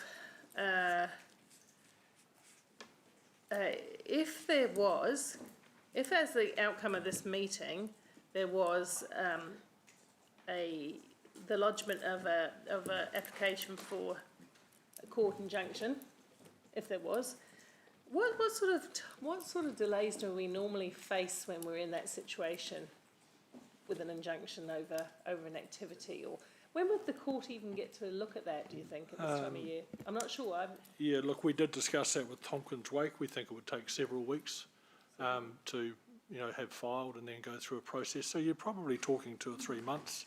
2 or 3 months. In any case, if that were to happen. Okay. One other question was, Momentum have been pretty, what would you describe the word, is it agnostic about the site, but inclusive of the site? Is the best way to describe them? Because they're interested in looking at all the sites where we have potential, right? Yeah, I think they'd be reasonably agnostic, so, yep. Okay. Well, I think we've gone round the traps long enough. We will get to the motion. If you're putting up an amendment, Ryan, there's a technicality there that he might run into, like a rather large tornado. Yeah, I was going to say there's a technicality with more than a gust. Anyway, let's... I would need time to look into how exactly it would line up, because immediately reading standing orders, there is limitations with 27.4 being that it does read, once moved and seconded, no amendments may be made to a notice of motion. Oh, okay. So what's that? You can't make an amendment to a notice of motion? Because it's been moved and seconded. Because it's moved and seconded, and voting down the motion may be similar, but yes. Yeah, that's where my limitations are at the moment. Okay. All right, well, it is what it is then. So we will go into debate. Yeah. I'm like, come on, let's do the debate. We've just got the one motion. Councillor O'Leary, as the mover, may speak. Oh, Councillor McPherson's the mover. Sorry, I'm looking at the old one.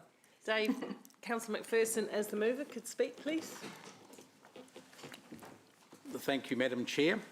Hey, look, certainly at the start of today, but perhaps a little less so now, there was a misconception about what's in front of us. You don't have to be a supporter of founders staying necessarily in order to support the motion that includes that in the suite of possibilities that's going to be looked at for a community hub / community facilities in the central area of Hamilton, which, as Councillor Robbs pointed out, may or may not serve wider than just that area, but that would be where it's situated, the way Maria's looking at, people are looking at things. It's not a motion to reverse the demolition decision. In fact, point C in it specifically keeps that on the books. It does, as my discussion with Councillor Jeff pointed out, delay it for 5 to 6 months. That's the effect of it in relation to the earlier one, but it doesn't remove that from the books. Should this motion not be passed, or should in, say, March next year, there not be a resolution to supersede that one that's on the books, then that's the live motion, and council staff will give effect to it following that point. So it's quite clear like that what's going to happen here. We're going to look at things and include founders in that look. Now, I think that's the mature, sensible thing to do, given the concerns that have been raised by the community, the offers of finance that people have talked about and the others that they've alluded to. And I'm not just talking about from Toti's supporters, I'm also talking about Momentum's offer to come into the picture at some stage and work on developing a plan for the implementation of new community hub or a redeveloped one. Note that it leaves both those options. Could be a new one, could be a redeveloped one. And that's something that doesn't just go for the founders site, it also goes for other sites. The whole purpose of this is to give the new council, who are going to wear whatever decision is made, the option for getting all the facts put in front of it and making a decision one way or another on it. I won't be here then, nor will Councillor Gallagher or a couple of other councillors. And look, yes, I've got a view in favour of saving heritage buildings in the city. I've long had that. I want this particular one saved. But I lost a debate on that back in May. So I totally accept the motion on the table is for demolition, and there's going to have to be a change in circumstances that's supported by the majority of new council for that situation to change. Even I acknowledge that sometimes there is a case for heritage buildings and in some case heritage councillors to go. But in this case, the jury should be still out. I think that's being fair to the community to allow that further consideration. I don't think it is going to harm council's interests by having a full and independent look at the situation and get some advice from some skilled professionals about the finances, both the operational and the capital. So that's why I'm saying we bring that back to the table, give it 5.5 months, put a deadline on when it has to come back. New council, make your decision. You've got all the facts. All right, Councillor O'Leary, going to speak as the seconder? Thank you. Yes, I will. And just support everything that Councillor Dave has just said, because look, it just doesn't make sense to exclude one particular building on the review that we're doing on community facilities for future needs for those communities. And we should actually acknowledge that we should want to include it in the review for the reasons that Councillor Dave has just said, but actually also it aligns with our new climate change strategy, which promotes a circular economy. So before we demolish a building, we should acknowledge that strategy, which directs us to reuse and recycle and repurpose. So that's what this motion, as Councillor Dave has clearly said, points out. Councillor Ewan also touched on this through questions, that one of the key foundations of our long-term plan is looking after what we've got. I listened to some of the questions, and there was one on the amount of times that we've consulted with the public. And I've been here since 2015, since we made the decision to close Founders Theatre. And look, we've actually never consulted on repurposing of Founders. The closest we got to it was when we went out with the West Town Belt, and we went out with 3 options, but it wasn't specifically for a community hub. So we don't really, I believe, have a mandate from the community. Look, this is an opportunity, and we know that we need community facilities, and a community hub would be fantastic. We have a climate change strategy that directs us to look after, to try and repurpose and reuse what we've got. First, we have an LTP that's directing us to look after what we've got. So let's support the motion, and so that the future council can be really, truly, fully informed on its decision. And, let's show that we're a council that doesn't only know the cost of everything, but we actually understand the legacy as well. So hope you'll support the motion today. Thank you. Thanks, Mayor. Thank you, Deputy Mayor Taylor. Thank you, Mayor Southgate. Look, I want to start by saying I understand the passion of those who want to retain Founders Theatre. I do. And I also understand the position of the councillors around this table who have consistently pushed to find ways to save the theatre, and I commend you for that. I know your passion is genuine. With the greatest of respect, I think today's motion is a delaying tactic to push the decision out to the next council. The motion binds things up nicely, prevents any demolition until this report comes back, which in effect keeps the whole thing on the table. It neatly pushes it out to a new council, so possibly pressure can be put on that council, which of course will have 6 new faces at least. And I have absolutely no issue with that. It's quite a clever move and completely legitimate. But my view is that although it presents things in a different way, this motion, I don't think anything has really changed. Because back in May, when we made the decision to demolish Founders, we knew we needed more facilities for community use then. We knew about the dire issues with the Celebrating Age Centre. All that has happened, in my view, is that Founders has been conveniently shoehorned into that discussion. And in my view, nothing has actually changed since that time here, except possibly our minds, or some of our minds. So to elected members contemplating changing their views on Founders, I urge them not to. I urge you to stick with your past decision, which was a tough one, based on 5 or 6 rounds of consultations, and resist the urge to flip-flop. There's been some great speeches today in the public forum, but let's remind ourselves what the majority of the community wants. They've been repeatedly consulted, and actually I think what most of them want is for us to get on with things and proceed. And let's not prolong this pain.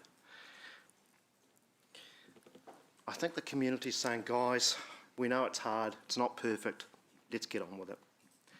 We absolutely need a community hub for all the community groups that need a home. We have an opportunity to hitch our wagon to Momentum in a similar way to we did with the regional theatre, to use their resources to help research options for that community hub and possibly to get it built.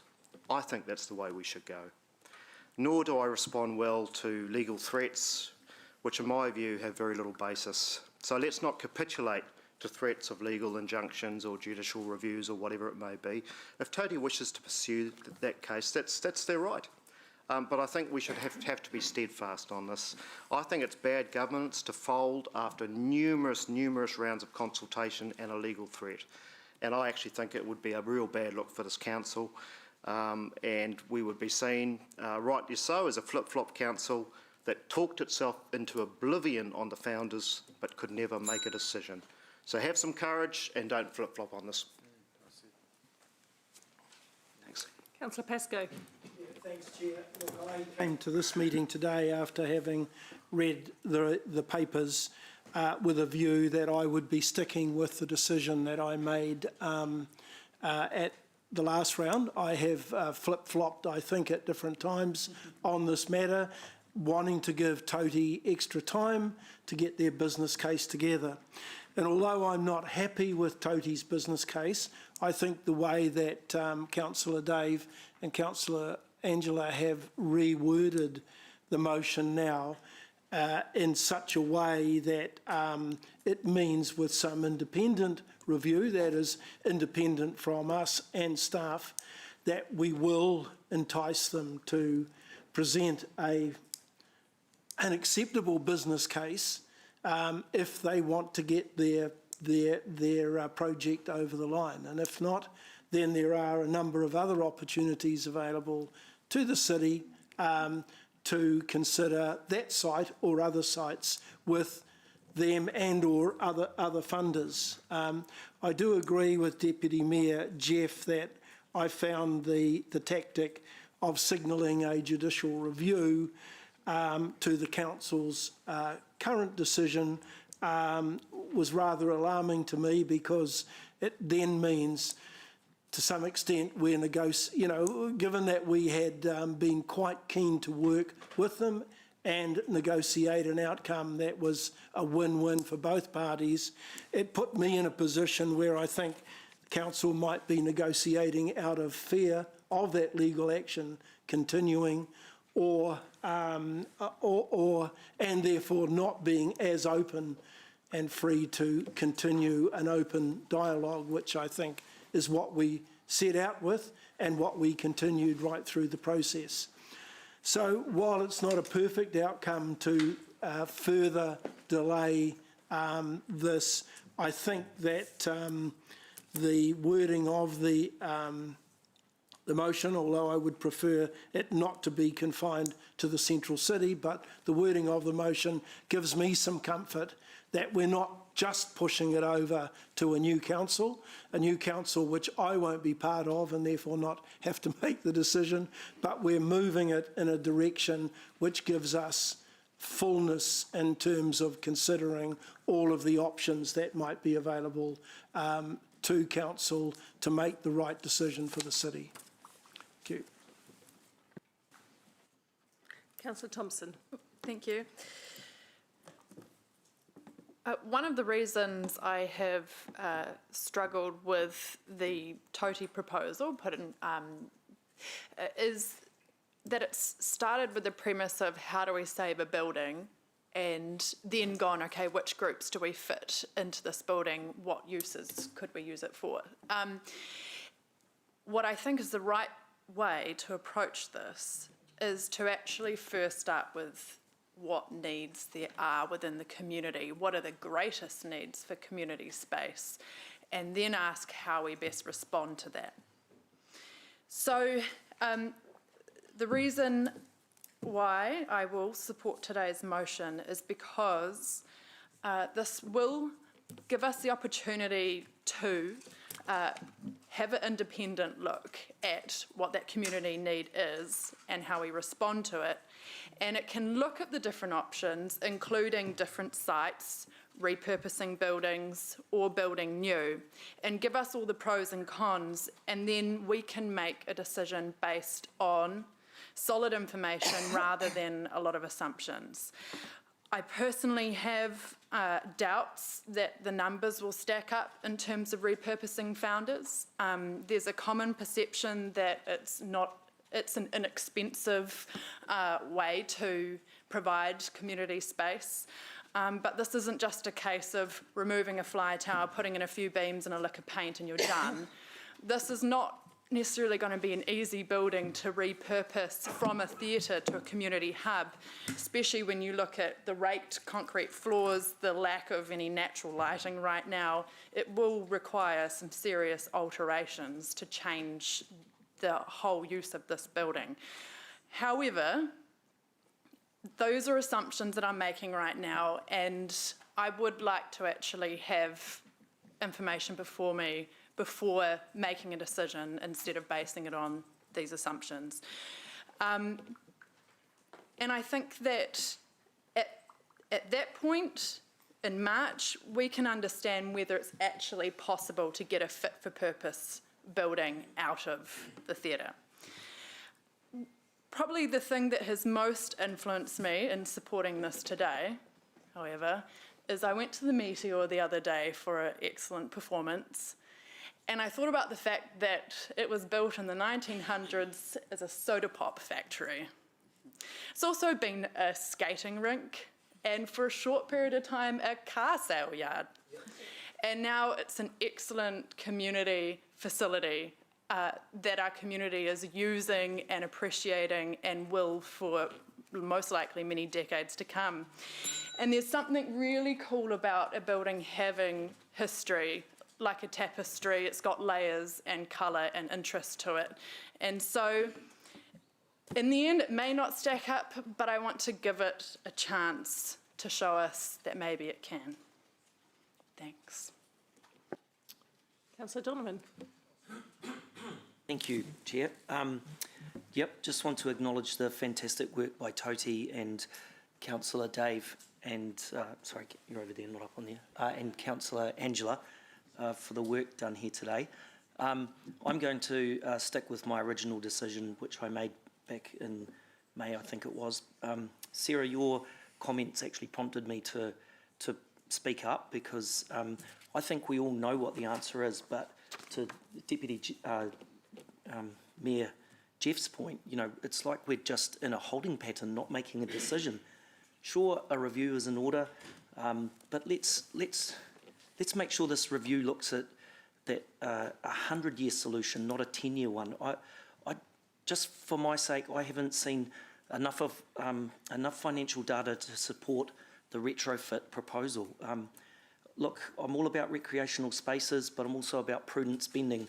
And, you know, I believe there's evidence to suggest that we can create something for future generations that they can be proud of, grow up and say that they went to a place for a thing and so forth. But I just feel like the time is now. We've got to make a decision and move on, and that's why I'm sticking with what I decided originally. Thanks. Councillor Wilson. Yeah, thanks, Mayor Paula. First of all, can I thank the Deputy Mayor for acknowledging that a large percentage of councillors who have supported the retention of founders from the beginning are being consistent in their positioning. And although I would like to avoid being argumentative, I would like to argue the point that in politics it's sometimes okay to change your mind. What's that? Yes, well, there's Waiwere Drive. For me, it was an issue of prostitution a number of years ago where I took an initial stance, heard back from the community and decided actually, on balance, I'm on the wrong side of the ledger here, and I ate humble pie and moved across. And I would say that's part of leadership, and sometimes that's okay. And so I don't think any councillor who comes into this chamber who's had an initial position, who then reads subsequently, hears subsequently in a debate, then chooses to vote a different way, should be not acknowledged other than someone having had the ability to listen and choose to take a different position. But look, the one thing I'm hearing in this room, and I've heard no one say otherwise, everybody is saying we need a new community hub, which is great because we probably do. But nor am I hearing how we're going to fund it, and nor am I hearing that we've actually put any real money aside. Staff legitimately have, in their functioning their duties, have said, oh, you have 11 million put aside for renewals and maintenance. That could be used as a pool, and I'm saying no. I thought we learnt that 3 years ago, that our modus operandi would be that we would reinvest and maintain our existing assets. So I'm left with saying we need a new community hub. We don't have a solution to fund it. Let's go out and analyse all of these options, and while we're doing that, let's include founders, because it would be nonsensical to come to an end of a study and suddenly realise actually we've just bowled over a building that we could have repurposed. So all we're asking by implementing this motion is some more time. And we may find at the end of that we can repurpose it at a fraction of the quantum that it would cost us and that we don't currently have planned to fund a brand new building. This makes sense. We're asking for an additional 5 months. Why would we not support that? Thank you. Councillor Van Oosten. Thank you, and thanks to my colleagues for their persuasive arguments today. I began the day with a couple of questions for myself, and really that was about, well, what's changed about the arguments and how compelling is that change?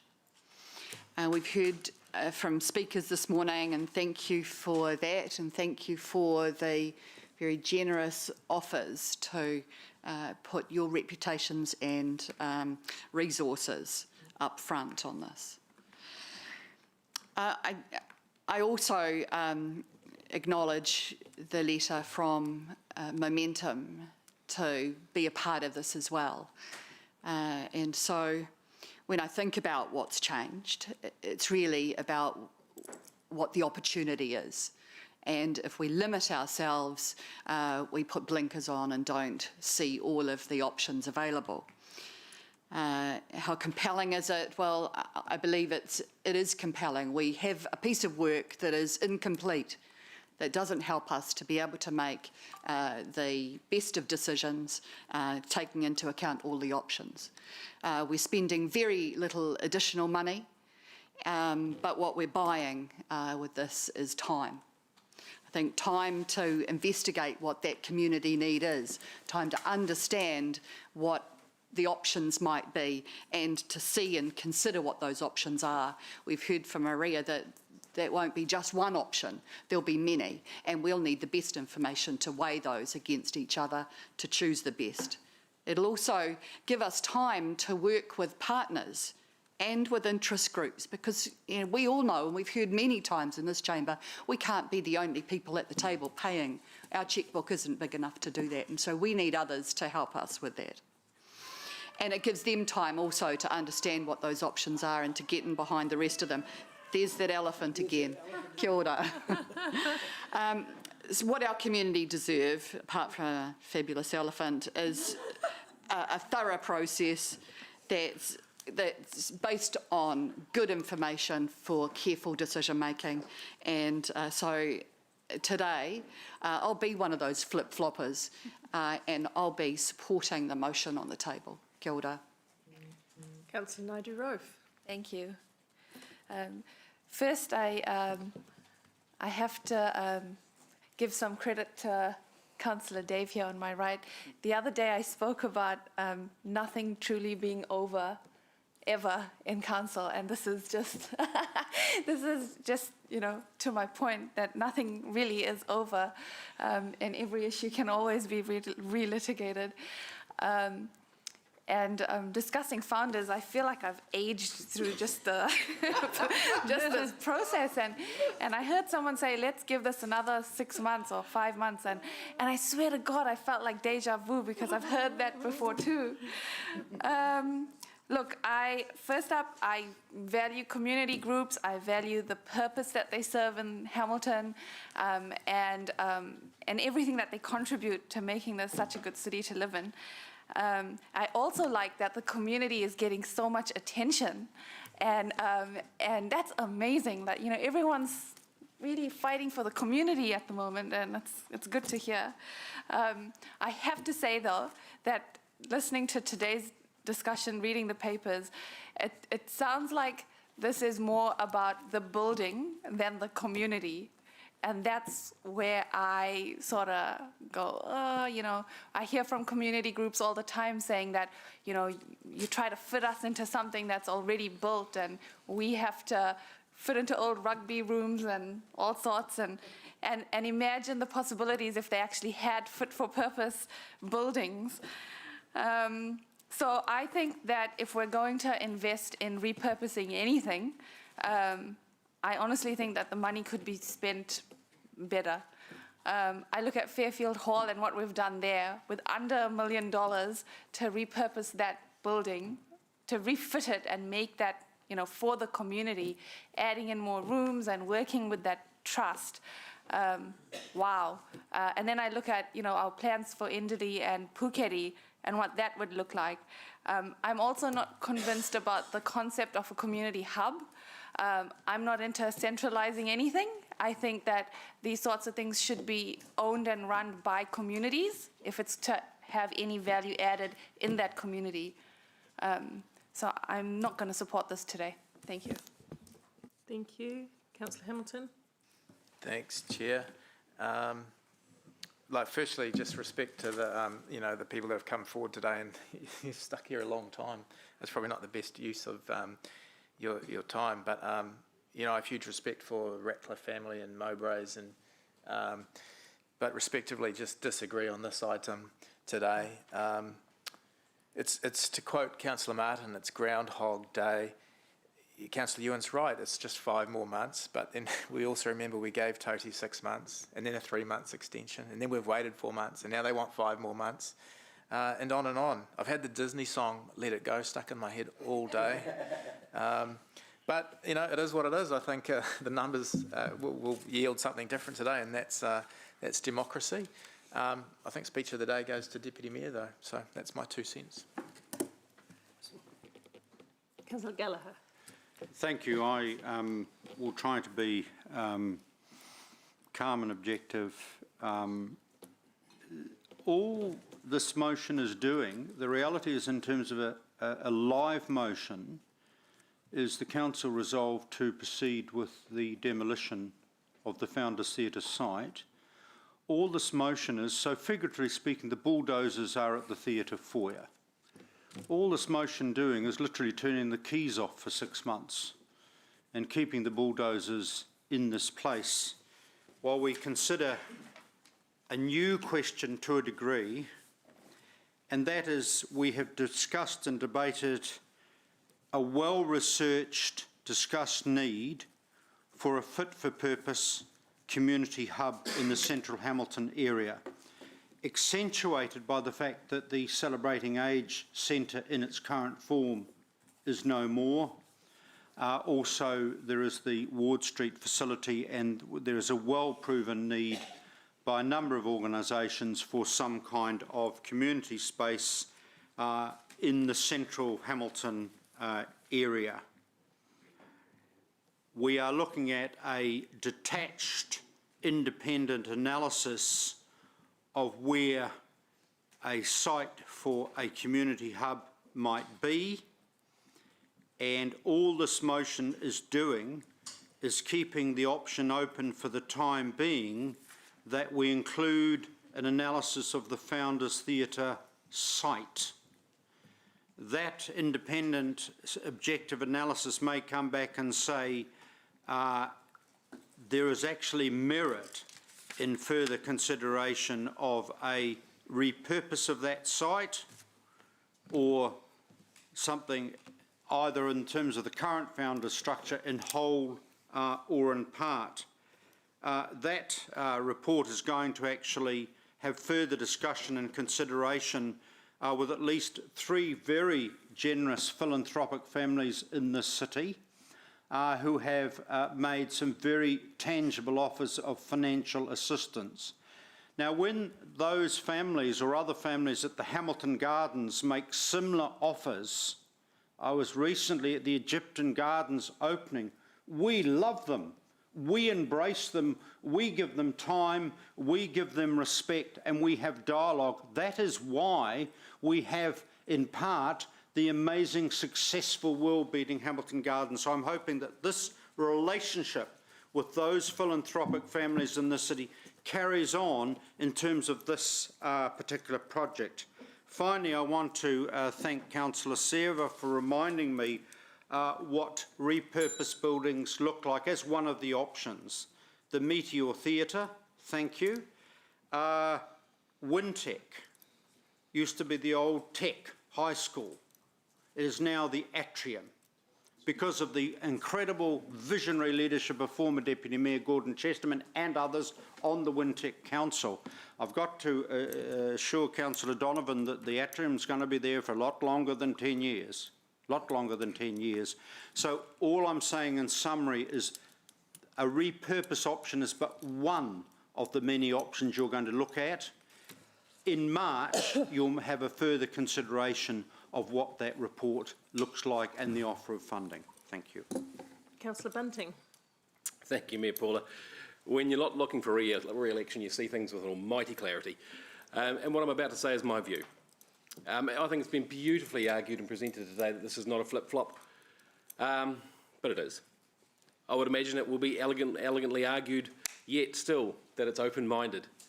But ladies and gentlemen of Hamilton, kirikiriroa, welcome to the final founders flip-flop of the term. Spin it how you like, this is a bigger flip-flop than Stephen Adams would wear to the beach. This has more flipping and flopping in it than a Peter Rabbit story. Now let me be fair, there are those here in the room who have been consistent in their views, and I acknowledge them. This is no flip-flop from Councillor McPherson, Councillor Angela, Councillor Wilson, Councillor Gallagher. They've been consistent. Okay, there's no flipping and flopping from them, but this is a clever little move to get it past the next election and another stay of execution by wrapping it up in a community services plan. When it was shut back in 2015, no one suddenly leapt to its aid and said, this would make a great community centre. But now, as Councillor Gallagher put it, the bulldozers are at the door and it's the greatest community hub ever. Woohoo! Well played. I disagree that the motion is the mature thing to do. Sticking with the hard-fought decision we all went through, and boy, we went through it in May, is the mature thing to do in my view. Here we have the Founders Theatre cleverly disguised as a community hub. Now, I've listened today with an open mind. And it's been interesting. It's been really, really interesting. This is my view. We can either build a well-researched, well-designed, well-constructed, well-thought-out community centre, or we can have the community groups yet again squished into a repurposed building. If we do flip-flop on our May decision, it's my view that it's highly likely that the founders will be rejected then, in March. And then what? What, more legal action, another stay? How many years is this going to go on? Ray Mudford talked about the need for community space, for community groups, and talked about them paying less than $50 a year for rent. That is not going to keep this hub going. That's my concern. Rudy Deploy talked about our chances to make ourselves famous for making a stand. Yep. He talked about the Bellamy brothers wishing us well. That's marvellous. They sent their love. That's great. Where's the cash? Reusing, recycling and repurposing. Fully into that. The Muni pools, can I argue and can I present, are going to be ground down and used in roading and peacocks. We do stuff with stuff. We can greatly dismantle this old girl. Auction off the seats, give away the meaningful kit to people with history. I've had people asking me today, can they please have door 9, changing room door 9? People want this. We can be creative with the way it's being demolished, and we can reuse the concrete.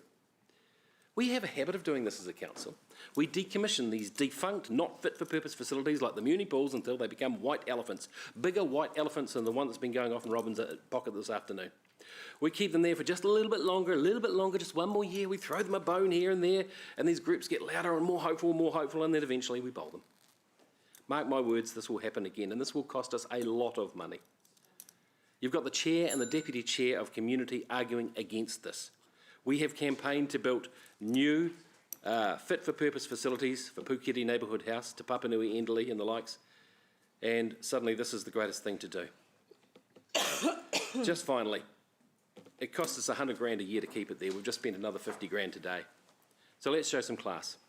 Let's say, like the British are doing at the moment, goodbye to our grand old lady. Let's recognise that her time has come, honour her respectfully, grieve, send her off with style, and move on. I just hope the next council can make a decision. So with that, that is my last debate on this. I would throw in the towel, but I don't have a towel, so I'll throw in my flip-flop. Thank you. Thank you. My turn for debate. Okay, my turn for debate, and we can always rely on you for some humour, Mark.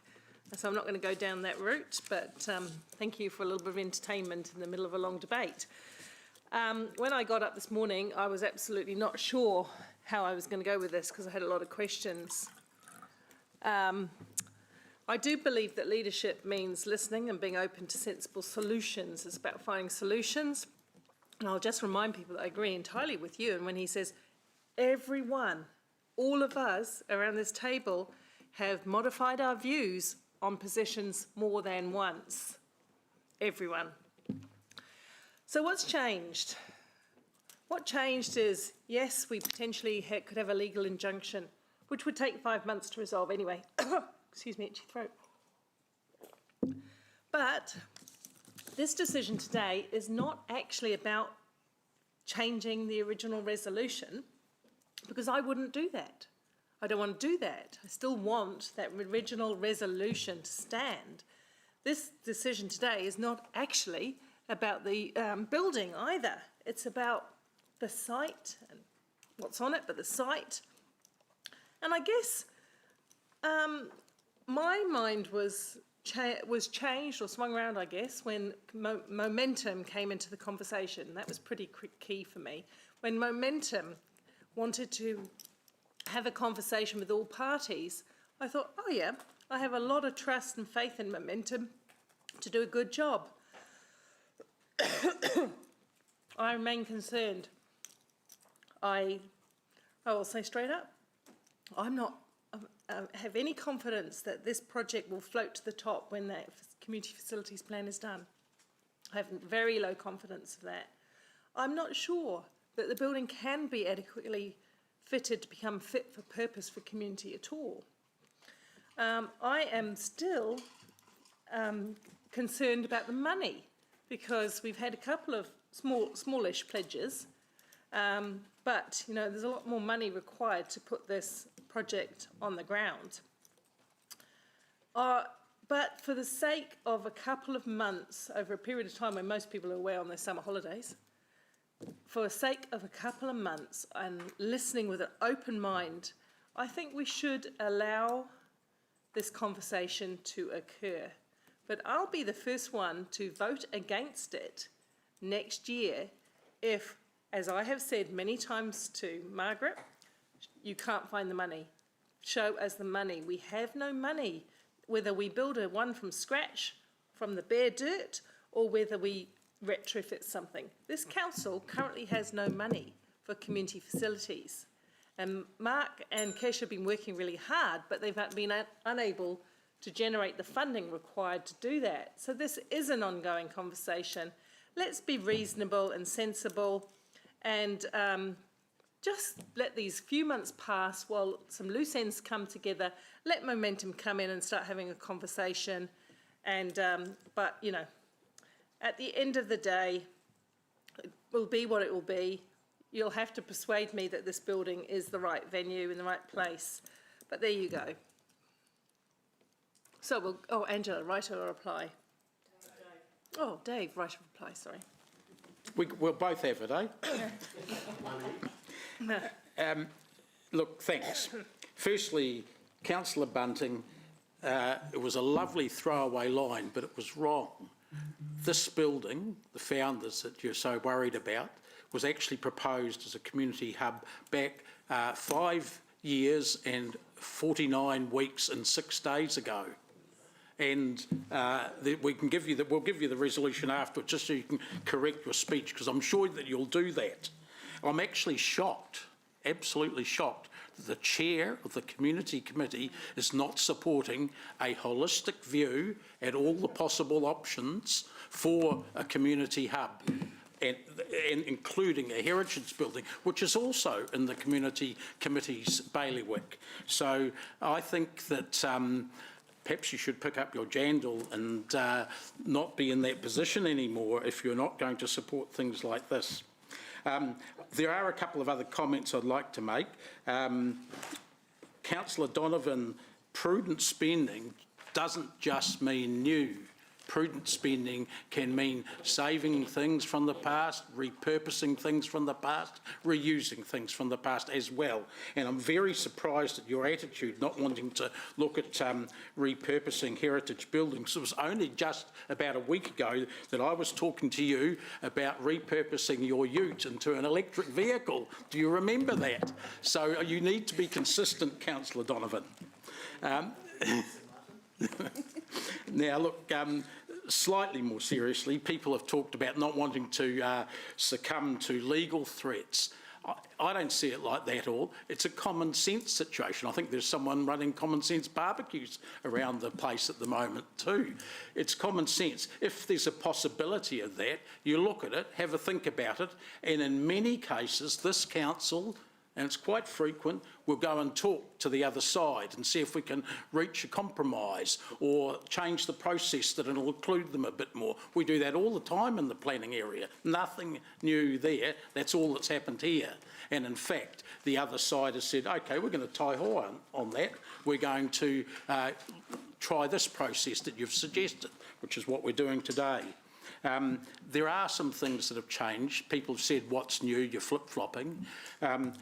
We did not, in May, when we discussed this before, have the information about the finances that we've got today. That may not be enough for most people, grant you that, but it's certainly more than what we had before. So there's at least one other new thing. Staff actually told us in this room that they hadn't looked at any of those financial information that was being talked about at the time. Part of this resolution is to make sure they, or their independent representatives, do have a look at that and before they come back to us. So we're going to be able to make, or the new council make, a more informed decision. So finally, I'll just say thanks everyone for participating in such a long debate. Kesha's quite right. We don't know how to spell the word no here. Or I can't use the term now, but it's not over until who's it sings? Yeah. Last point, Dave. That's right. Yeah. Okay. That's it. Thanks. Okay, we'll go to the vote on a show of hands. All in favour, please raise your hand. Angela, are you in favour? And against? Sorry, I need you to keep your hands up. The motion is carried, noting that Councillor Donovan, Councillor Hamilton, Deputy Mayor Taylor, Councillor Bunting and Councillor Naidu-Ralph are dissenting. Okay, we're going to take a 5-minute stretch, bring back a cuppa because we need to come to...